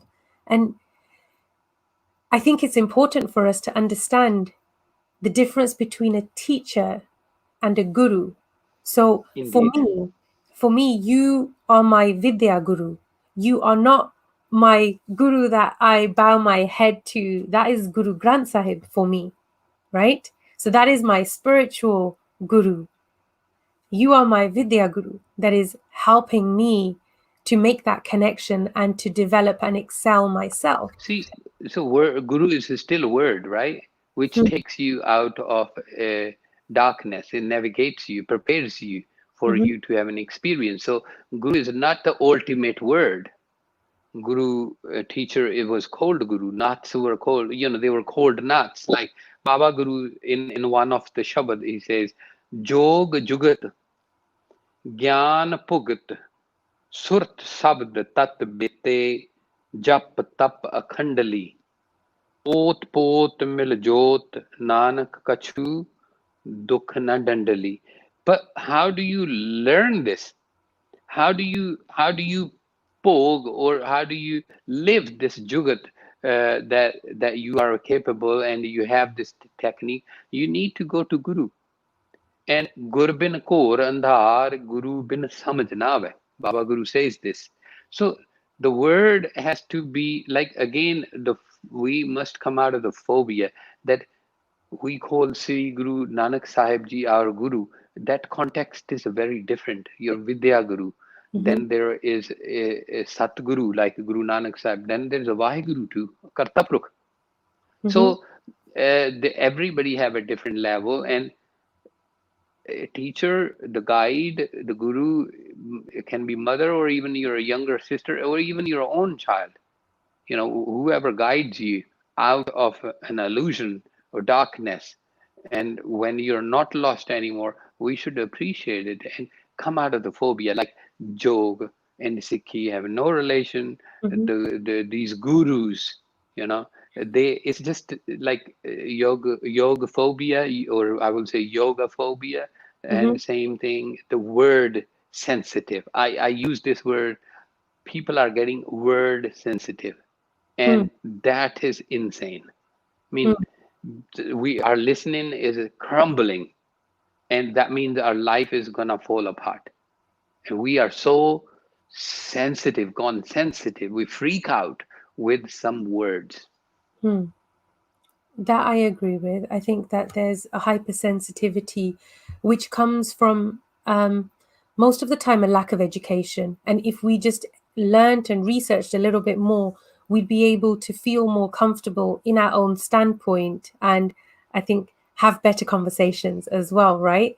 So, could you summarize for us what is yoga from the Sikh lens and what is not yoga? Anything which holds you back, anything which does not let you grow the wings of freedom, anything which puts you into just a fake rituals, and anything which does not enables you fully is not yoga. And yoga in Sikhi is the freedom. The yoga in Sikhi is a oneness, becoming ik onkar, becoming, you know, Satgur ki Bani, Sat Swarup hai, Gurbani Bani hai. And how to become Gurbani, that learning that, seeking that. Follower is not a yogi, seeker is. And we must differentiate between they both are the habits of a human nature, but one must understand that There is a purpose. This is my question. This is why I have this quest. And only then will become enable. As Guru Nanak Sahib says, it is very important for us to know that what we want. If you have a dream, Jasvir Kaur, you want to become lawyer, then only you're gonna become a lawyer, not a doctor. Because first you have to contemplate and configure your question. Only then quest can happen. Only then seeking or sikhi can happen. If we are not interested in the vichar of Guru Nanak Sahib, we're not going to become Sikhi. So I go to very first toka used for a Sikhi Sikhya Gur Vichar. We're going to only attain that Guru's wisdom if we are looking something, if we have our question very clear. But if you're not lost, then there's nothing to be found. If you already know your answers, you don't even need your Guru. Then you are Guru yourself. And I'm fine by it. If you want to stay whatever you are, look, I am not saying this to correct you in any way or say that you are wrong, but I'm saying have a mercy on the others. Stop imposing our ideology. Let the truth pervades itself. It will, like or not, it will pervade. It can't be suppressed. It is a momentarily a victory. What we think sometimes that we suppress something, it won't be. Especially when it comes to the vidya, the knowledge, the wisdom of the Guru, it will pervade itself. Is Bhangra yoga, bear yoga, goat yoga, and all of these other new types of yogas like business yoga? I don't know what You're else. joking, right? You're really joking. I wish Yeah, I you was. like you please like that's like a swearing, you know, that is very abusive and I'm laughing mean like because if I wasn't laughing, I'd be crying. It's actually painful to it is see painful indeed. distortions, right? Yeah, so this is abuse, and this is where Guru Nanak Sahib stood up against this nonsense. I say again, if you are either you are sensible, if you either you are able to use your senses that you are sensible, either it's a nonsense. So you choose that goat joke and weed. Come on, like where is the union and a connection if you're gonna walk into cuckoo land and don't even know where one hand to another is. If you want to just create a diversion and illusion, it's fine.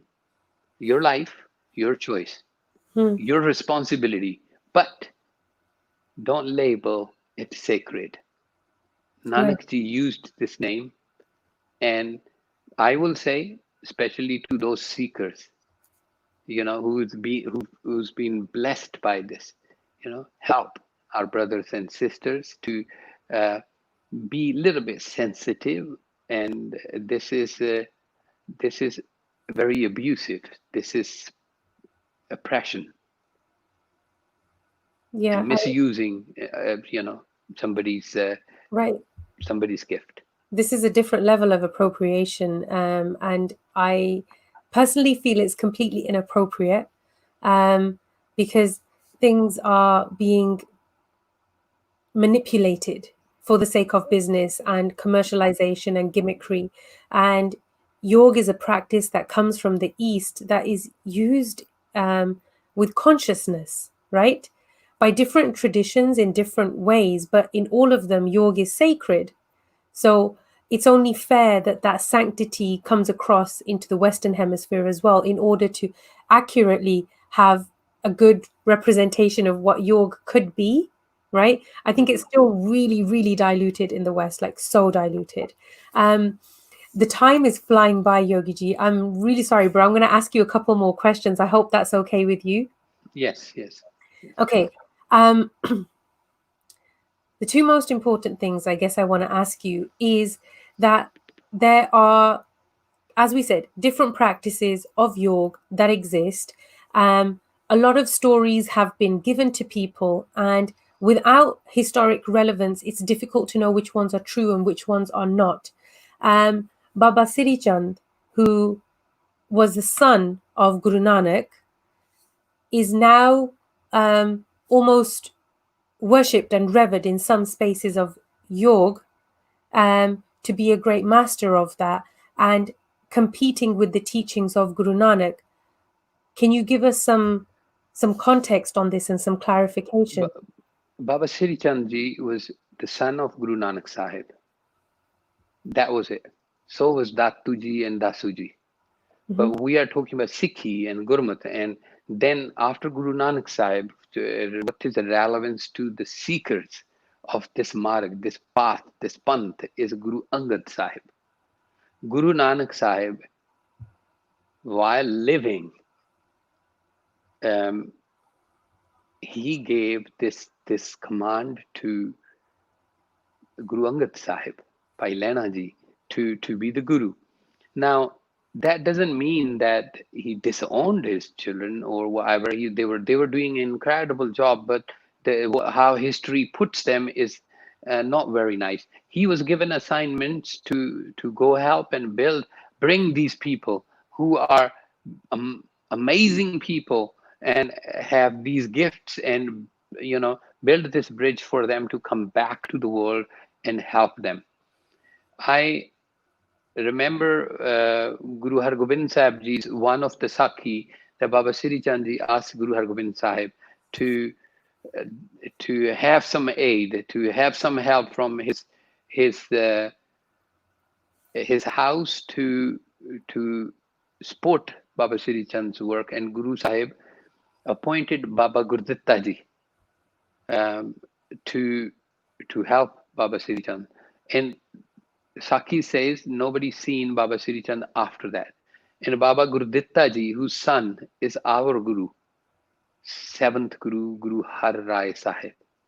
So Gurmat never seen these Gursikhs, these amazing personalities separate. There's no need for us to create a separate sects. Udasis, Guru Sahib did Udasis. It's not the Udasi tradition started by Baba Sri Chand. Udasi is that the journey Guru Nanak Sahib made.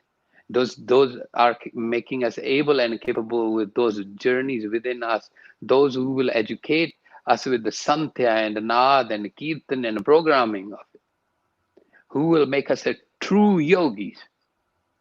A true yogi who will learn and respect the practice.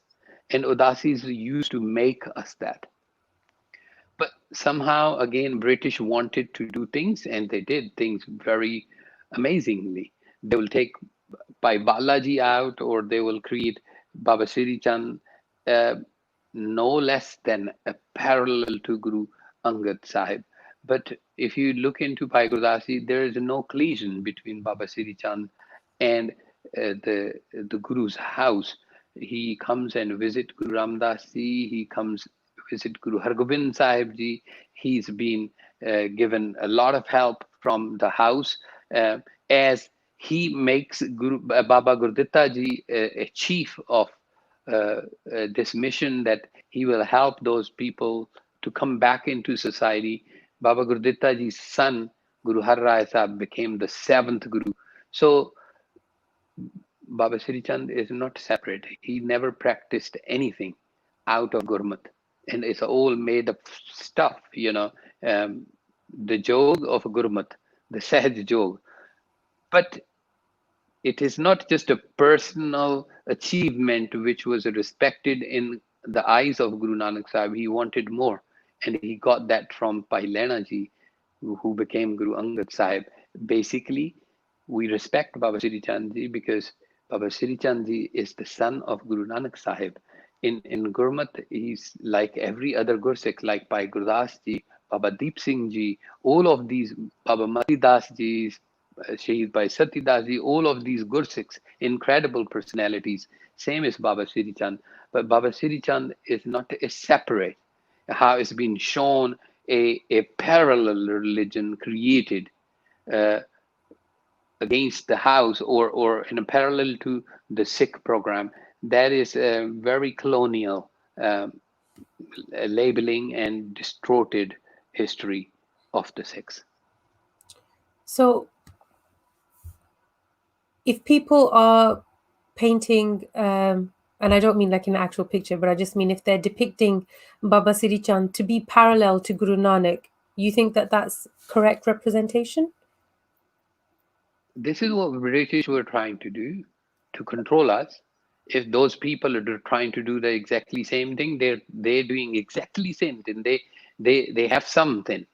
They want to still maneuver this community uh, out of the context and creating illusions. These illusions will create divisions. So Hmm. the same thing is happening. So it's a manipulation. So That's for all me, what it is.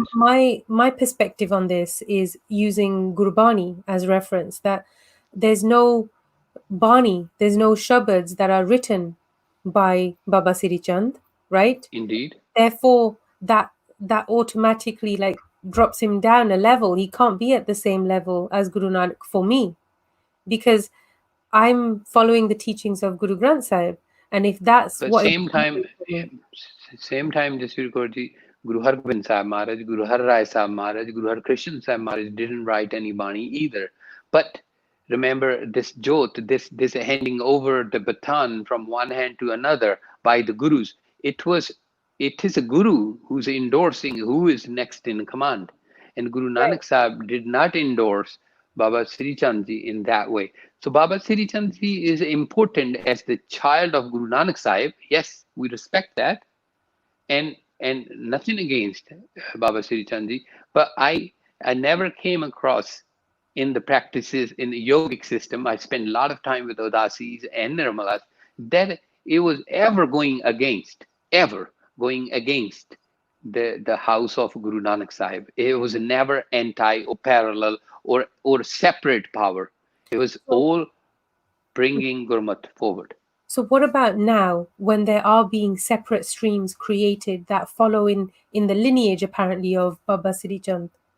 That's British did it, and and uh, But they and might have still planted the seeds. So I understand they may have planted the seeds, but we're perpetuating that tradition as well. So what do we need to do to correct that?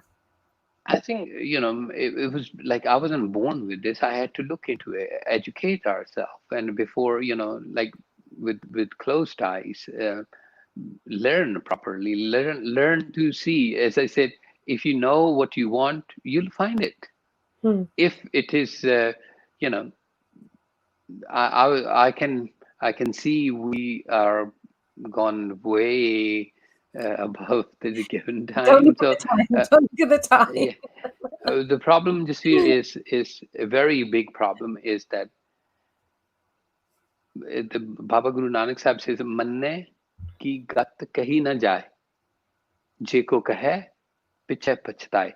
But we took manne as a literary word.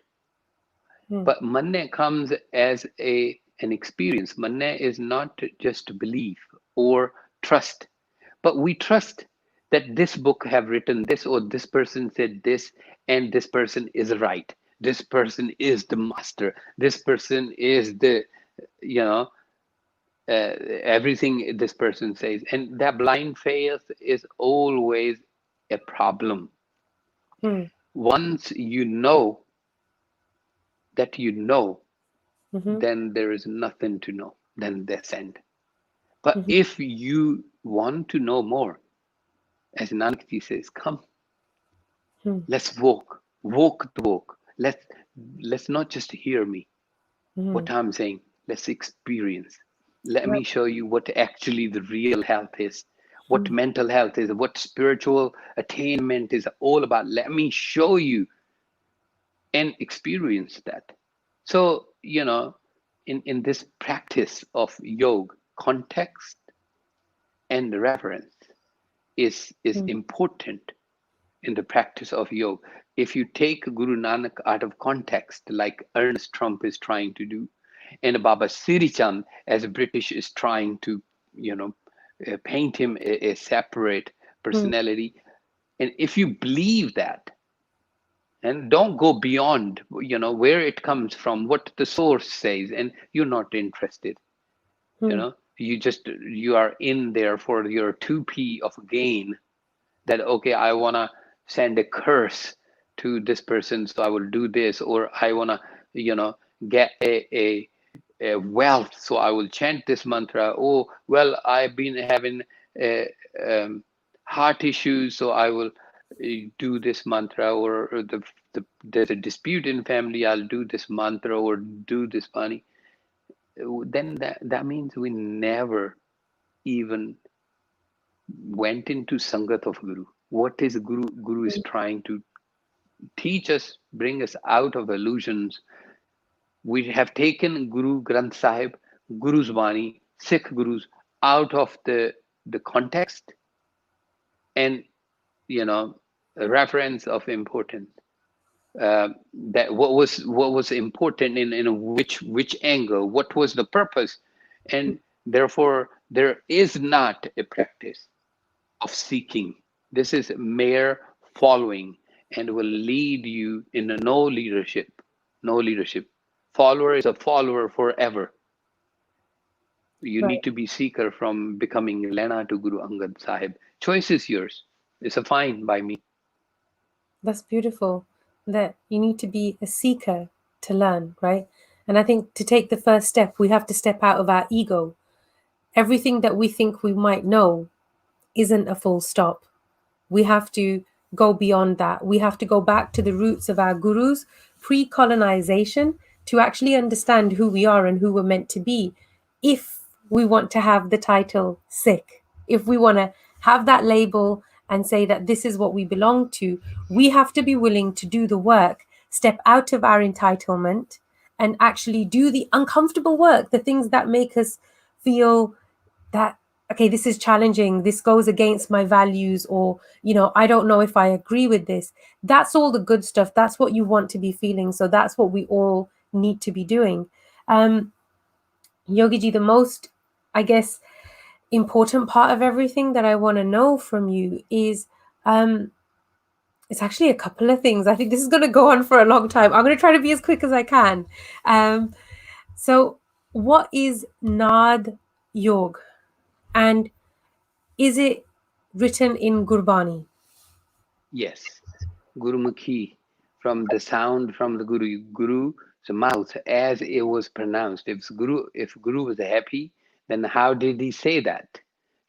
He writes everything. Uh, I used this tuk again and again um, when Guru Baba writes Sabd Guru Surt Tun Chela. That is all about Nadyog. Gurmukh Nadam, Gurmukh Vedam. All of these shabad about the Guru's mouth, the sound current, the nad, the twani, the wisdom Guru is speaking about, and how, what he's saying, and why. That is when we become capable to communicate with the Guru, with ourselves, with our soul, when we are able to listen to ourselves and then compose in appropriation what we need in a context, Hmm. in the Guru's guidance. That is what Nat Yoga is. And it is written, of course, from the ninth after the Japji. Even in Japji, Guru started teaching with Gaviye and Suniye. Gurmukhanadam, Gurmukhavedam, all of these things, Guru is pointing toward only one thing, is Nad.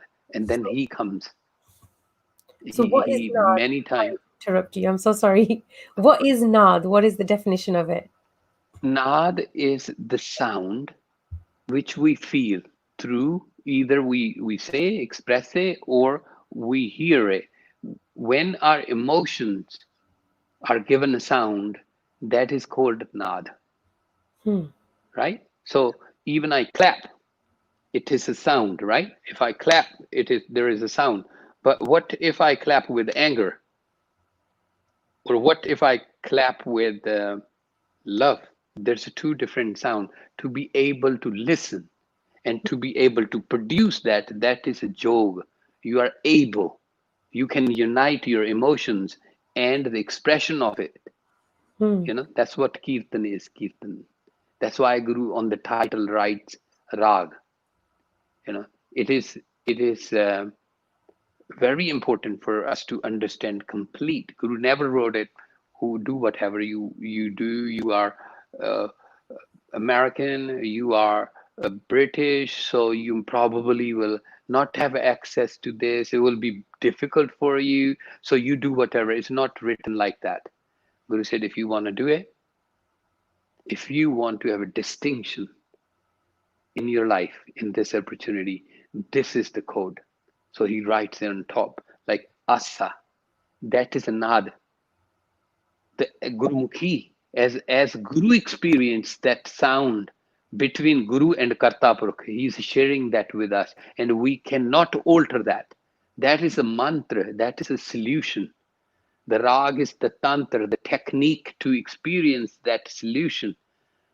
Your voice, your ear is a yantra, is a tool. Your body, your life, your psyche is the tool. Use and become capable. Yoga. As a Sikh, you're learning that how to be one with the one. That's a very, very So beautiful definition.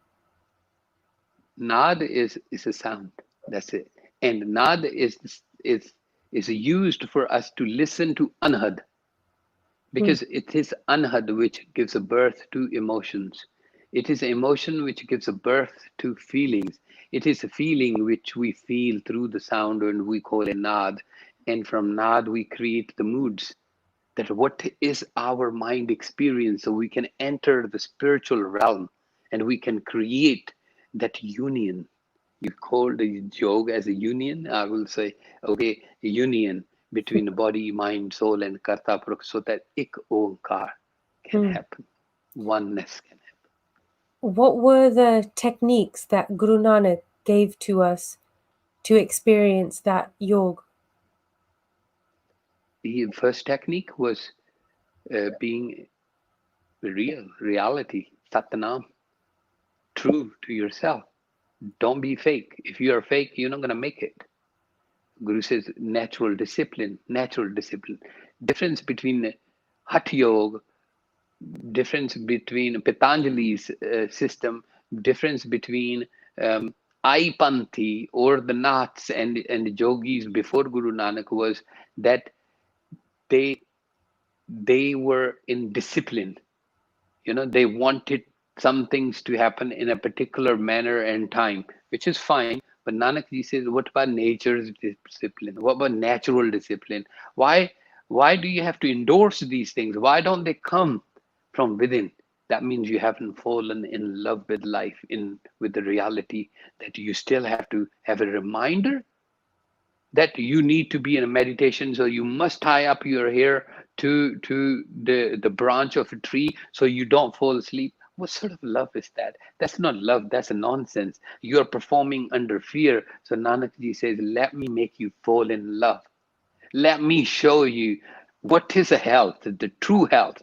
What is a true wealth? Let me bring you out of poverty. Being poor means nothing. That doesn't make you yogi, leaving, skipping meals. My teacher used to say to me, hey, Surinder Singh, if you don't know how to digest the food, get out of my class. Because what did you learn? You're not even capable. I've been trying to make you capable. So, like taking a fast because I need a cleansing. Cleansing from what? You need to cleanse your thoughts, Nanak ji says. That's where real ailment is from. And he says, let me share that with you. And his jog is, this is where he's a different from the physical discipline, the man-made discipline. He goes toward nature's discipline.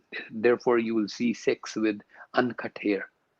This is how we are made. This is who we are. And it's okay. We accept. Why am I going to fight with nature? If nature have given me beard, it Mhm. didn't give me beard on nails, or there's no hair on my teeth. There is a purpose behind it. So why do I go against the purpose of a creator, and then I want to find the creator?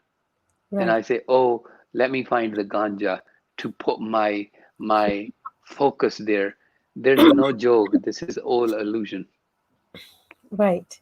Um, you're talking about Rag, and I want to like tie a few things together. You talked about Ernest Trump and the translation of Guru Granth Sahib. So if this is new information for people who are listening and watching, please go and research these names. Find out what we're talking about if you haven't got the full picture. I'm going to try to give you a little bit of a brief. That there was somebody by the name of Ernest Trump who was hired by the British to translate the Guru Granth Sahib into English. And what he did was translate from Punjabi into English. And in our conversation earlier, if you were listening, you'll know that the whole of the Guru Granth Sahib is written in Gurmukhi, which is not a language, it's a script. So it's a combination of different languages and it creates a sound current, which is what we're just learning now. It creates nad. And Gurmukhi literally means from the mouth of the Guru. So to have that experience and connection with Gurbani, there were techniques that the Gurus put in place in the Guru Granth Sahib. And one important technique, actually, there's several, but one important one that Yogiji mentioned earlier was the separation of the words. So originally, how the script was written is that between words, there were no spaces.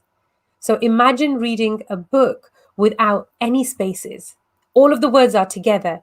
You have to figure out where to break the word, where to pause, where the comma is, and what the meaning of the word is. And if you break it at And the wrong place, then it means something else, right? and you need to have an amazing focus, and that's the whole purpose. Yes. See, putting the words together, he could have put it separate. When Mhm. he was writing, he could have separated. He put it together because he wanted your focus to be an amazing one. So, rag, as you use this word, just rag is an emotional grammar to the shabd. Mm. Rag makes Guru's shabd mantra a solution. So we cannot separate the title and have this, rest of it, because if it is Turki Bani, if it came from the Kartapuruk, then it came together. It Mm. came as it is, leaving one Sihari, Bihari, Onkar, Kanna, Dulankar word or sound separate and rag separate, kar separate.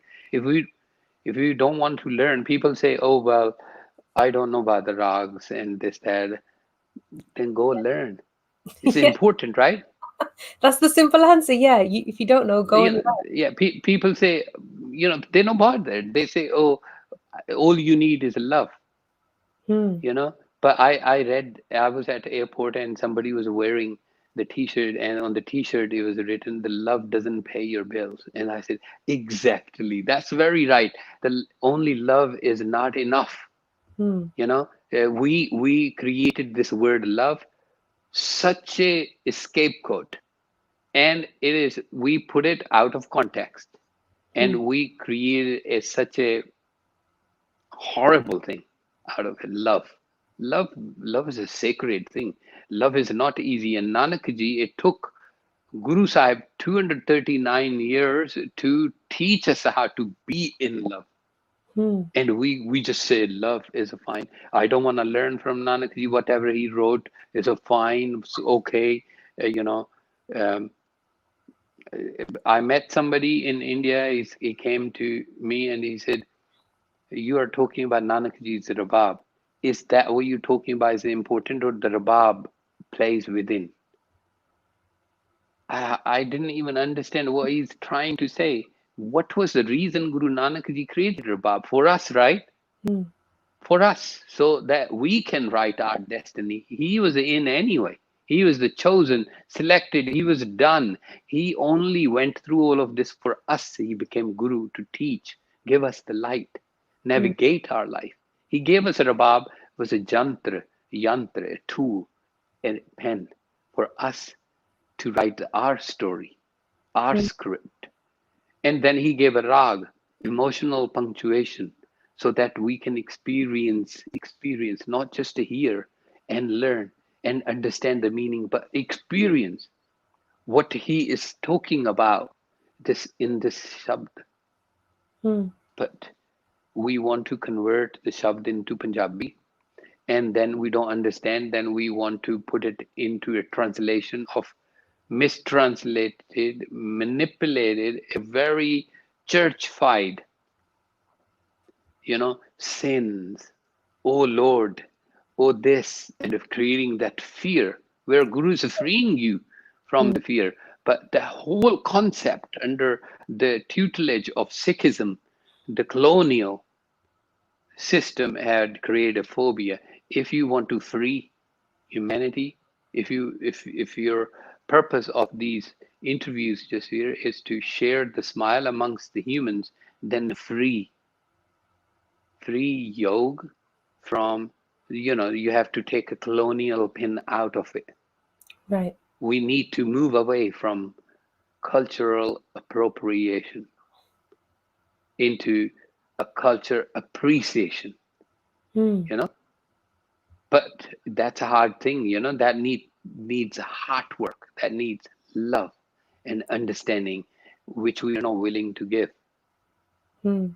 And then outcome is like, you and me spoken nearly 2.5 hours, and we can carry on for 2 and 3 days, and still we're not gonna get anywhere. But will this change? Again, I say Guru's Shabad again, Galli Jog na hoy. It's a time to put the words aside. It's Mm. a time for us to walk the walk. For action. Look, don't make Baba Siri Chand the scapegoat. Don't make your turban is ID card. Your life, what matters in the eyes of Nanak Ji. If Nanak Ji fails you, it doesn't really matter. I give you a distinction or Jasvir gives you gold medal. What difference does that make if Nanak Ji failed you? So you need to set your goal. Who is your hero? Who are you trying to convince? Nanak Ji, Mm. Rab Ji, the Akal Purkh? If you trying to impress your soul and mind, then you need to become Jog. Mm. You need to become capable and make sure you're on the right path under the right instructions of the Guru. You must study every single thing. Mm. Gurumukhi, the way it came from Kartapurukh to Nanak Ji, from Nanak Ji to us. Mm. So it is important for you to understand what and why Rabab, what is Asa and why is Asa, and how does it help me in my life? What's in it for me? Right. Make it relevant to yourself. Mm. And therefore, Jasvirji, you need to love yourself, right? Right. You need to do hard work and hard work. You need to have an understanding, hey, I don't know everything. Mm-hmm. There is more for me to grow. Just that much will Mm. free us from hatred and fears. Right. You know, Mm-hmm. if hukum hai andar sabko, if everything is a hukum, if Guru created everything, Hindus created by whom? Guru. And Muslim created by, and Mm. if you're gonna hate, try to hate Pir Buddhu Shah, Ghani Khan, Nabi Khan, try to hate Baba Mardana Ji, Sai Mm. Mia Mir, you know, try to hate Moti Mehra and other Sikhs, you won't be able to. So take the veil of illusion down Right. and and appreciate this culture of Mm. love created by Sikh gurus. You know, for a moment, forget you are white or you are brown or you are black. For a moment, forget you're rich or poor. For a moment, you forget who you are. Just for a moment, try to become a human. For a moment, just let go that what you know. For a moment, just focus into one thing, that there isn't more for me to gain. If your heart is hurting, if you still suffering from migraine, if there is still a little belly popping out, if you still don't feel fit, if you still feel worried and stressed, there is more to do. And Nanak Ji can free you from this. I'm here to share. Of course, this is why we're trying to do this. This is Sangat. We're born to share. As Jasir said earlier, I do believe, because this is how my teacher told me, whatever is not shared is lost. But why? do we have to create an empire on this? I didn't build this. It's a Nanak Ji's. It belongs to Guru Nanak Ji. So I cannot change it. So I will say a teacher's training program as taught by Guru Nanak Sahib. This is about Gurmat Yoga. This is about Naad. And we becoming capable to not just listen to Nanak Ji's sound, but match our with it and express that what we are feeling and sing along with Guru Nanak Sahib, Guru Arjan Sahib, Guru Gobind Singh Maharaj, that Bani. And become that, what Guru were trying to, like when Jasvir came to me to learn, I wanted her to become really good. You think what Guru Nanak Ji wants you to be a second-class citizen? No, he wants you to be the best of the best. Just look from that angle. He's not talking about Lord. He's talking about you, talking about your mind throughout, from very first to very last word he wrote in Sri Guru Granth Sahib. He's talking about you. He's talking about us humans living our life to the max. Don't you want to do this? You know how to have physical life free from an ailment? I learned that. Was not easy.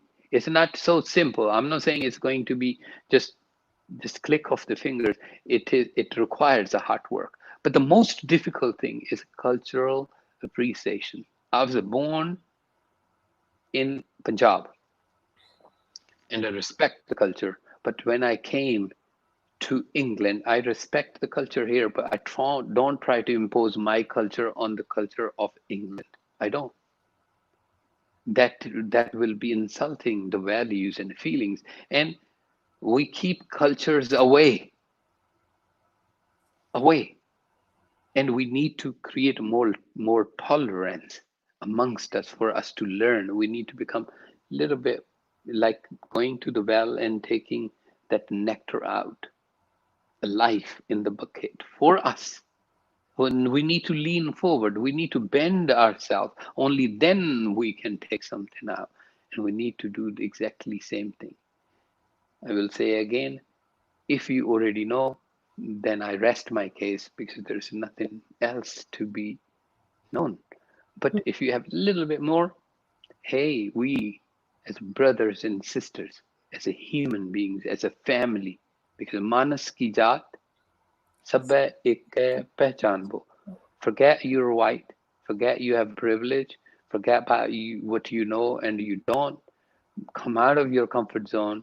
It is easy and simple, but the most difficult thing has to be done by you, that cultural appreciation. If we let Indians to be Indians and we don't try to become one, because we can't be. If God have sent us in America, then it's okay to be American. Be okay with that. But becoming American, becoming capable humans, becoming capable British, becoming capable human beings and responsible citizens of planet Earth. That is important. That is very important. And that's the only thing I want to say. It is important for us to do this sort of hard work. I hope you agree, Jasvir. I definitely agree. I need to ask you something else. I know that it's really late, and I know you have. This is like Look, whoever important. I Sorry, think they can. lost you then. Sorry.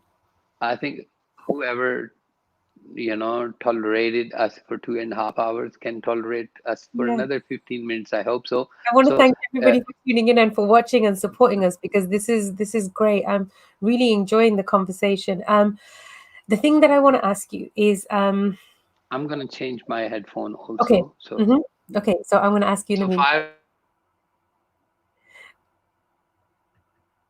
So, okay, I'm going to recap some of the things that we just picked up from Yogi Ji there. So we've got some good takeaways. And it tunes in with some of the questions that are rolling in the comments as well. Somebody asked how to connect with Gurbani. And I think that we already received the answer that if we are seeking and we are on the path of trying to gain knowledge, which is different to the path of following, where we feel entitled to demanding knowledge. They're two different journeys, two different paths. So first, it's important for us to figure out which one we stand on. That, do we want to be on the path of a seeker, or do we want to be on the path of a follower? And it's okay to choose either of them, but be clear which one you stand on. If you're on the path of a seeker, of a Sikh, it means that you're choosing consciously to learn. That means learning in every space, with every breath, every step.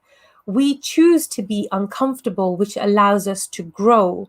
And it's in that place of being uncomfortable where we're going to excel the most, because it means that we will apply critical thinking. We will look at things neutrally and look further than just the surface, because oftentimes, we all know this, that whatever appears on the surface is not always the full picture. So dig deeper, look further, look from different angles, and challenge yourself to learn and to grow. Now, for the connection of Gurbani, I'm just going to summarize real quick that if we're looking from the lens of Guru Nanak, of Sikhi, that came pre-colonization, the protocol was different.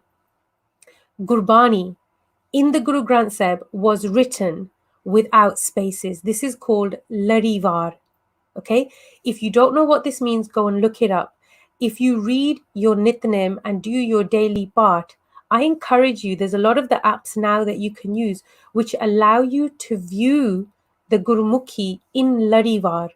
So try to read your Japji or Chaupai Sahib or whichever part you do, read it in Larivar and feel the difference. It's going to be harder. It's going to be more challenging. It's going to be so uncomfortable, because you're going to find that if you look away for a second, or if your focus just breaks for that one moment, you're going to forget where you were. It's not the same as just doing something in as a habit. It means you have to be in. We're also being made aware that Gurmukhi, every single sound, every letter, syllable matters. So we can't mince the words. We can't just like muddle them up and make them sound like something else. We have to say exactly what's there. Additionally, we found out that there's rag, which is the emotional context given onto every shabad. And then we were told that there were instruments, rabab was mentioned, instruments that were created for this technology, for this particular path of consciousness to be lived. So these are the ingredients that Guru Nanak gave to us. And this is what we have to start our journey with. And Yogiji, I want to ask you that if this is the framework that we were given to operate in, now when you look at the world of, these are all words that mean the same thing. So Kirtan, Gurmat Sangeet, Sikh music, Naad Yoga, all mean the same thing. It means the singing of Gurbani from the Guru Granth Sahib for us to achieve consciousness and oneness with ourselves, to manage our emotions and be better human beings, right?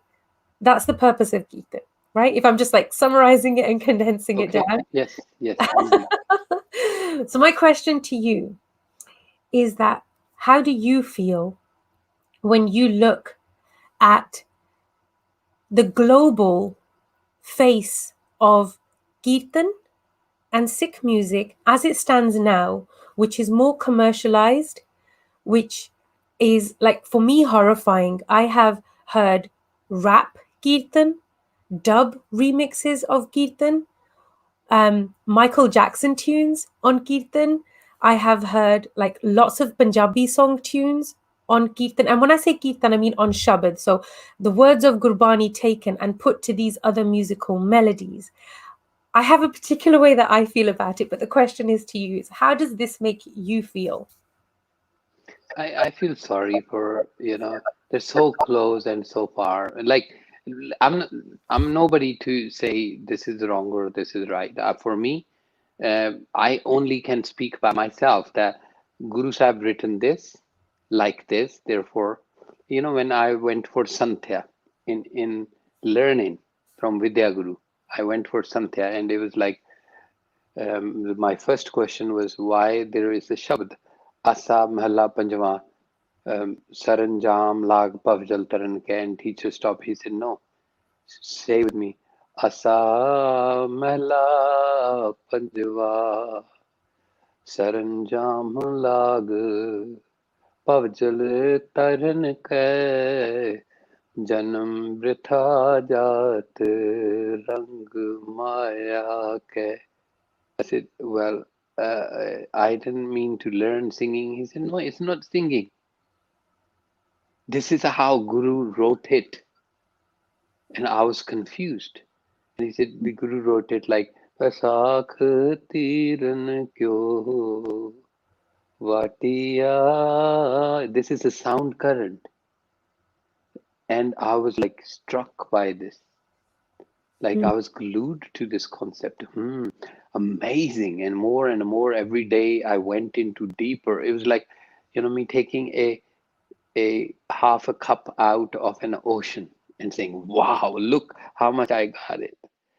It was just amazing. So I'm saying we need to learn that way. But I also see people with guitars and sitars and harmoniums. Look, I'm not here to say that they are wrong.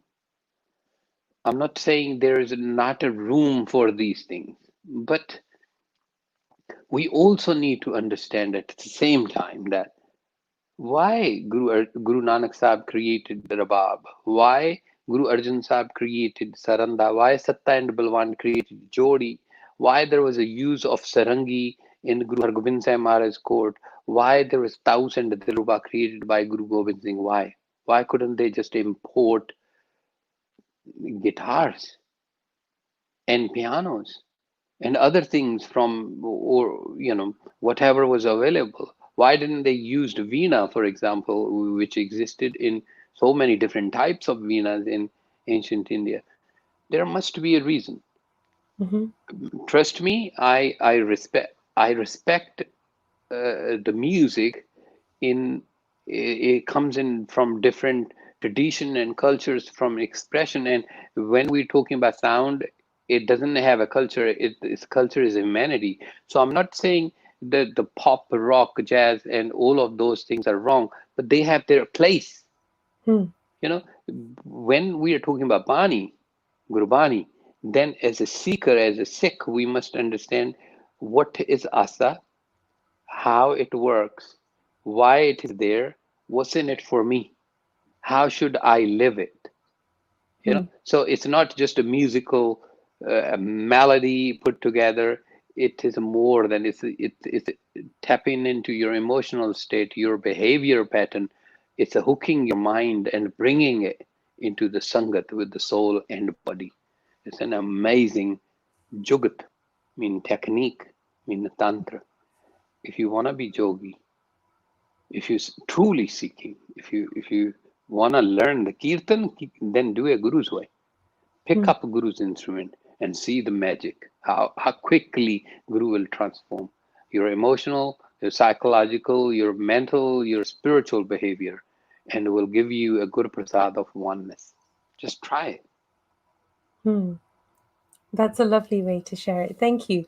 For those people that are new to all of this information, there are very specific techniques that relate to Sikh music. And if you want to learn about it, Yogi Ji has made a wonderful documentary called Sikh Musical Heritage, The Untold Story. It's available on Vimeo on demand, and we're going to share the link. So if any of you want to learn more about these instruments and this particular technology, then please go and check out the documentary. That'll give you a lot of context and help you with some of the unlearning and new learning that we all need to be doing. Yogiji also teaches. You can reach out to him at info@yogiofsound.com or hello@rajacademy.com if you want to learn how to practice these techniques and understand how to adopt them into your life.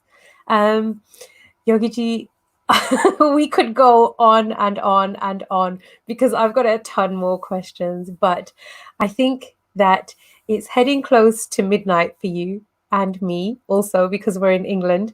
And that maybe we should wrap it up. Unless There's you do. always next time. Exactly. That's I appreciate this your love, and you want to share with Sangat, and of course, it's nothing which I shared is mine. I was given a lot of things by my teachers and Sangat and Guru Sahib, of course. It's a Guru Prasad, and we're doing this all for you to be part of this Sangat and learn. It's no point for us to be suffering because Guru Sahib says, "Suniye dukh paap ka naas aur gaviye suniye man rakhiye paho dukh par har sukh kar le jaye." Guru gives us the mantra solution. All we need to do is use that to be free from the pain, from the mental health issues, from physical problems, and attain what a spiritual experience of bliss and be one. So yes, we will carry on, and next time we'll talk about it. There are some sensitive issues. There are some issues very problematic. There are Mhm. cultural issues. There are things completely gone like haywire. But it's okay. It's okay. As I'm not afraid. I think um, the protector is the Kartapurk. Mhm. So the wrong will stay wrong and right will stay right. And our job is to do whatever we can do the best. And if you think you're doing whatever the things you're doing and they don't match us, that's fine. I respect that. Do it consciously, do it fully, do it with smile. If it is,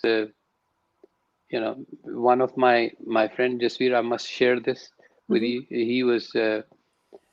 He's a good, very close person to me, and he said to me, "Yogi, you should try marijuana." I said, "But for what?" He said, "I feel so connected." I said, "But I am already connected. I'm not looking for another connection." He said, "But well, you must try." I said, "Why don't you try my stuff?" He said, "Yeah." I said, "The thing is, remember, what are you trying? You're gonna have to try that again after a few hours, right?" He said, "Yes." I said, "What I'm trying, it doesn't go, it doesn't disappear. You're in forever." Mm. So I'll say to all of you, okay, try once. Try Guru's word, Guru's way, with the Guru's instrument. Try once. Let go. All of other things, try Guru's Kirtan, Guru's way one time. Mm. And if it doesn't transform you, I'll leave this. All of whatever I'm talking about, I will never come back to social media. Guru is amazing. Guru is incredible. Guru is so beautiful. It doesn't changes you. It changes all inside you. You become the beacon. You become the lighthouse. He transforms by just putting back us to nature. So we don't really have to change anything. We just have to reset ourselves to nature's default. That's all. That's Nanakji's way. And let's become yog, Mm. capable, the yogi of Nanakji. Yogi ji, this has been such a gift, such a blessing, and I think for a lot of us, it's new information, and there's a lot of appreciation and love in the comments as well. Um, I've learned a lot of new things as well, and I think that's important for all of us to acknowledge that when we're receiving Me new too. information. Thank you. Thank you. um, just to wrap up for everybody, I want to just emphasize on the key points that the path of Guru Nanak's yoga requires us to choose consciousness, to do the hard work as well as the heart work, right? Which means being uncomfortable, recognizing when we have to undo things to create better mechanisms. And I think that that's a collective responsibility that, yes, colonialism played its role. If we can identify that, we also have to see that what is our responsibility now in this space and what work do we have to do to correct that. There is a responsibility that lies on us individually. That's what I feel, and that we have the capacity to make these improvements and make this change if we're willing to educate ourselves. So I'm encouraging and calling everybody who's listening, who's watching, to step up and start a journey of seeking and of learning. And your first step, go and educate yourself about what Sikh musical heritage actually is. Because if this is the technology, these are the tools and the techniques that Guru Nanak Sahib gave to us, and we don't know about them, that's where we have to start. The link is in the comments. Please go and watch the documentary and get in touch with Yogi Ji after you've watched the documentary. If you've got questions, right? This is how we share Sangat. This is how we share information. And Yogi Ji, you have imparted so many pearls of wisdom onto us today. And honestly, we could keep you here the whole night. I know that I'm ready to keep going for another 3 hours, but Waheguru. thank you so, so much from the bottom of my heart and from everybody who's watching. Thank you for joining us today. Thank you for everybody who's watching, for tuning in. And we're going to need you back on the show. Definitely, and I appreciate the Kaur Voices, and I appreciate you doing all of this work, and SikhNet also accommodating all of this. My humble request is that we all trying to do the best for ourselves, our families, our world, and therefore it is just a few things I'm just gonna say very quickly. A true yogi, Nanak's yogi, a seeker, a Sikh. A true yogi will learn and respect the practice. Remember this. Will not change, will not come in the way of Nanak Ji's. When you want to learn from somebody, but you want to learn the way you want to learn, you will change everything. So let's not do that with when it comes to the sacred practices of which makes us capable, a yogi. Context and reference is important to the practice of yoga. It is very the out of context is a horrible stuff. So understand that why you're doing this and how you need to do before you start doing it and label yourself. And the third and last thing for this meeting, I would like to share with you that we need to move away. Please, we hear me out. We need to move away from cultural appropriation, and it requires you to have the consciousness and walk into the cultural appreciation, build this harmony. It is important. This is how Sangat is built. If we go there rich and poor and divided in castes and creeds and religions, we will not have a Sangat. So we need to build the cultural appreciation.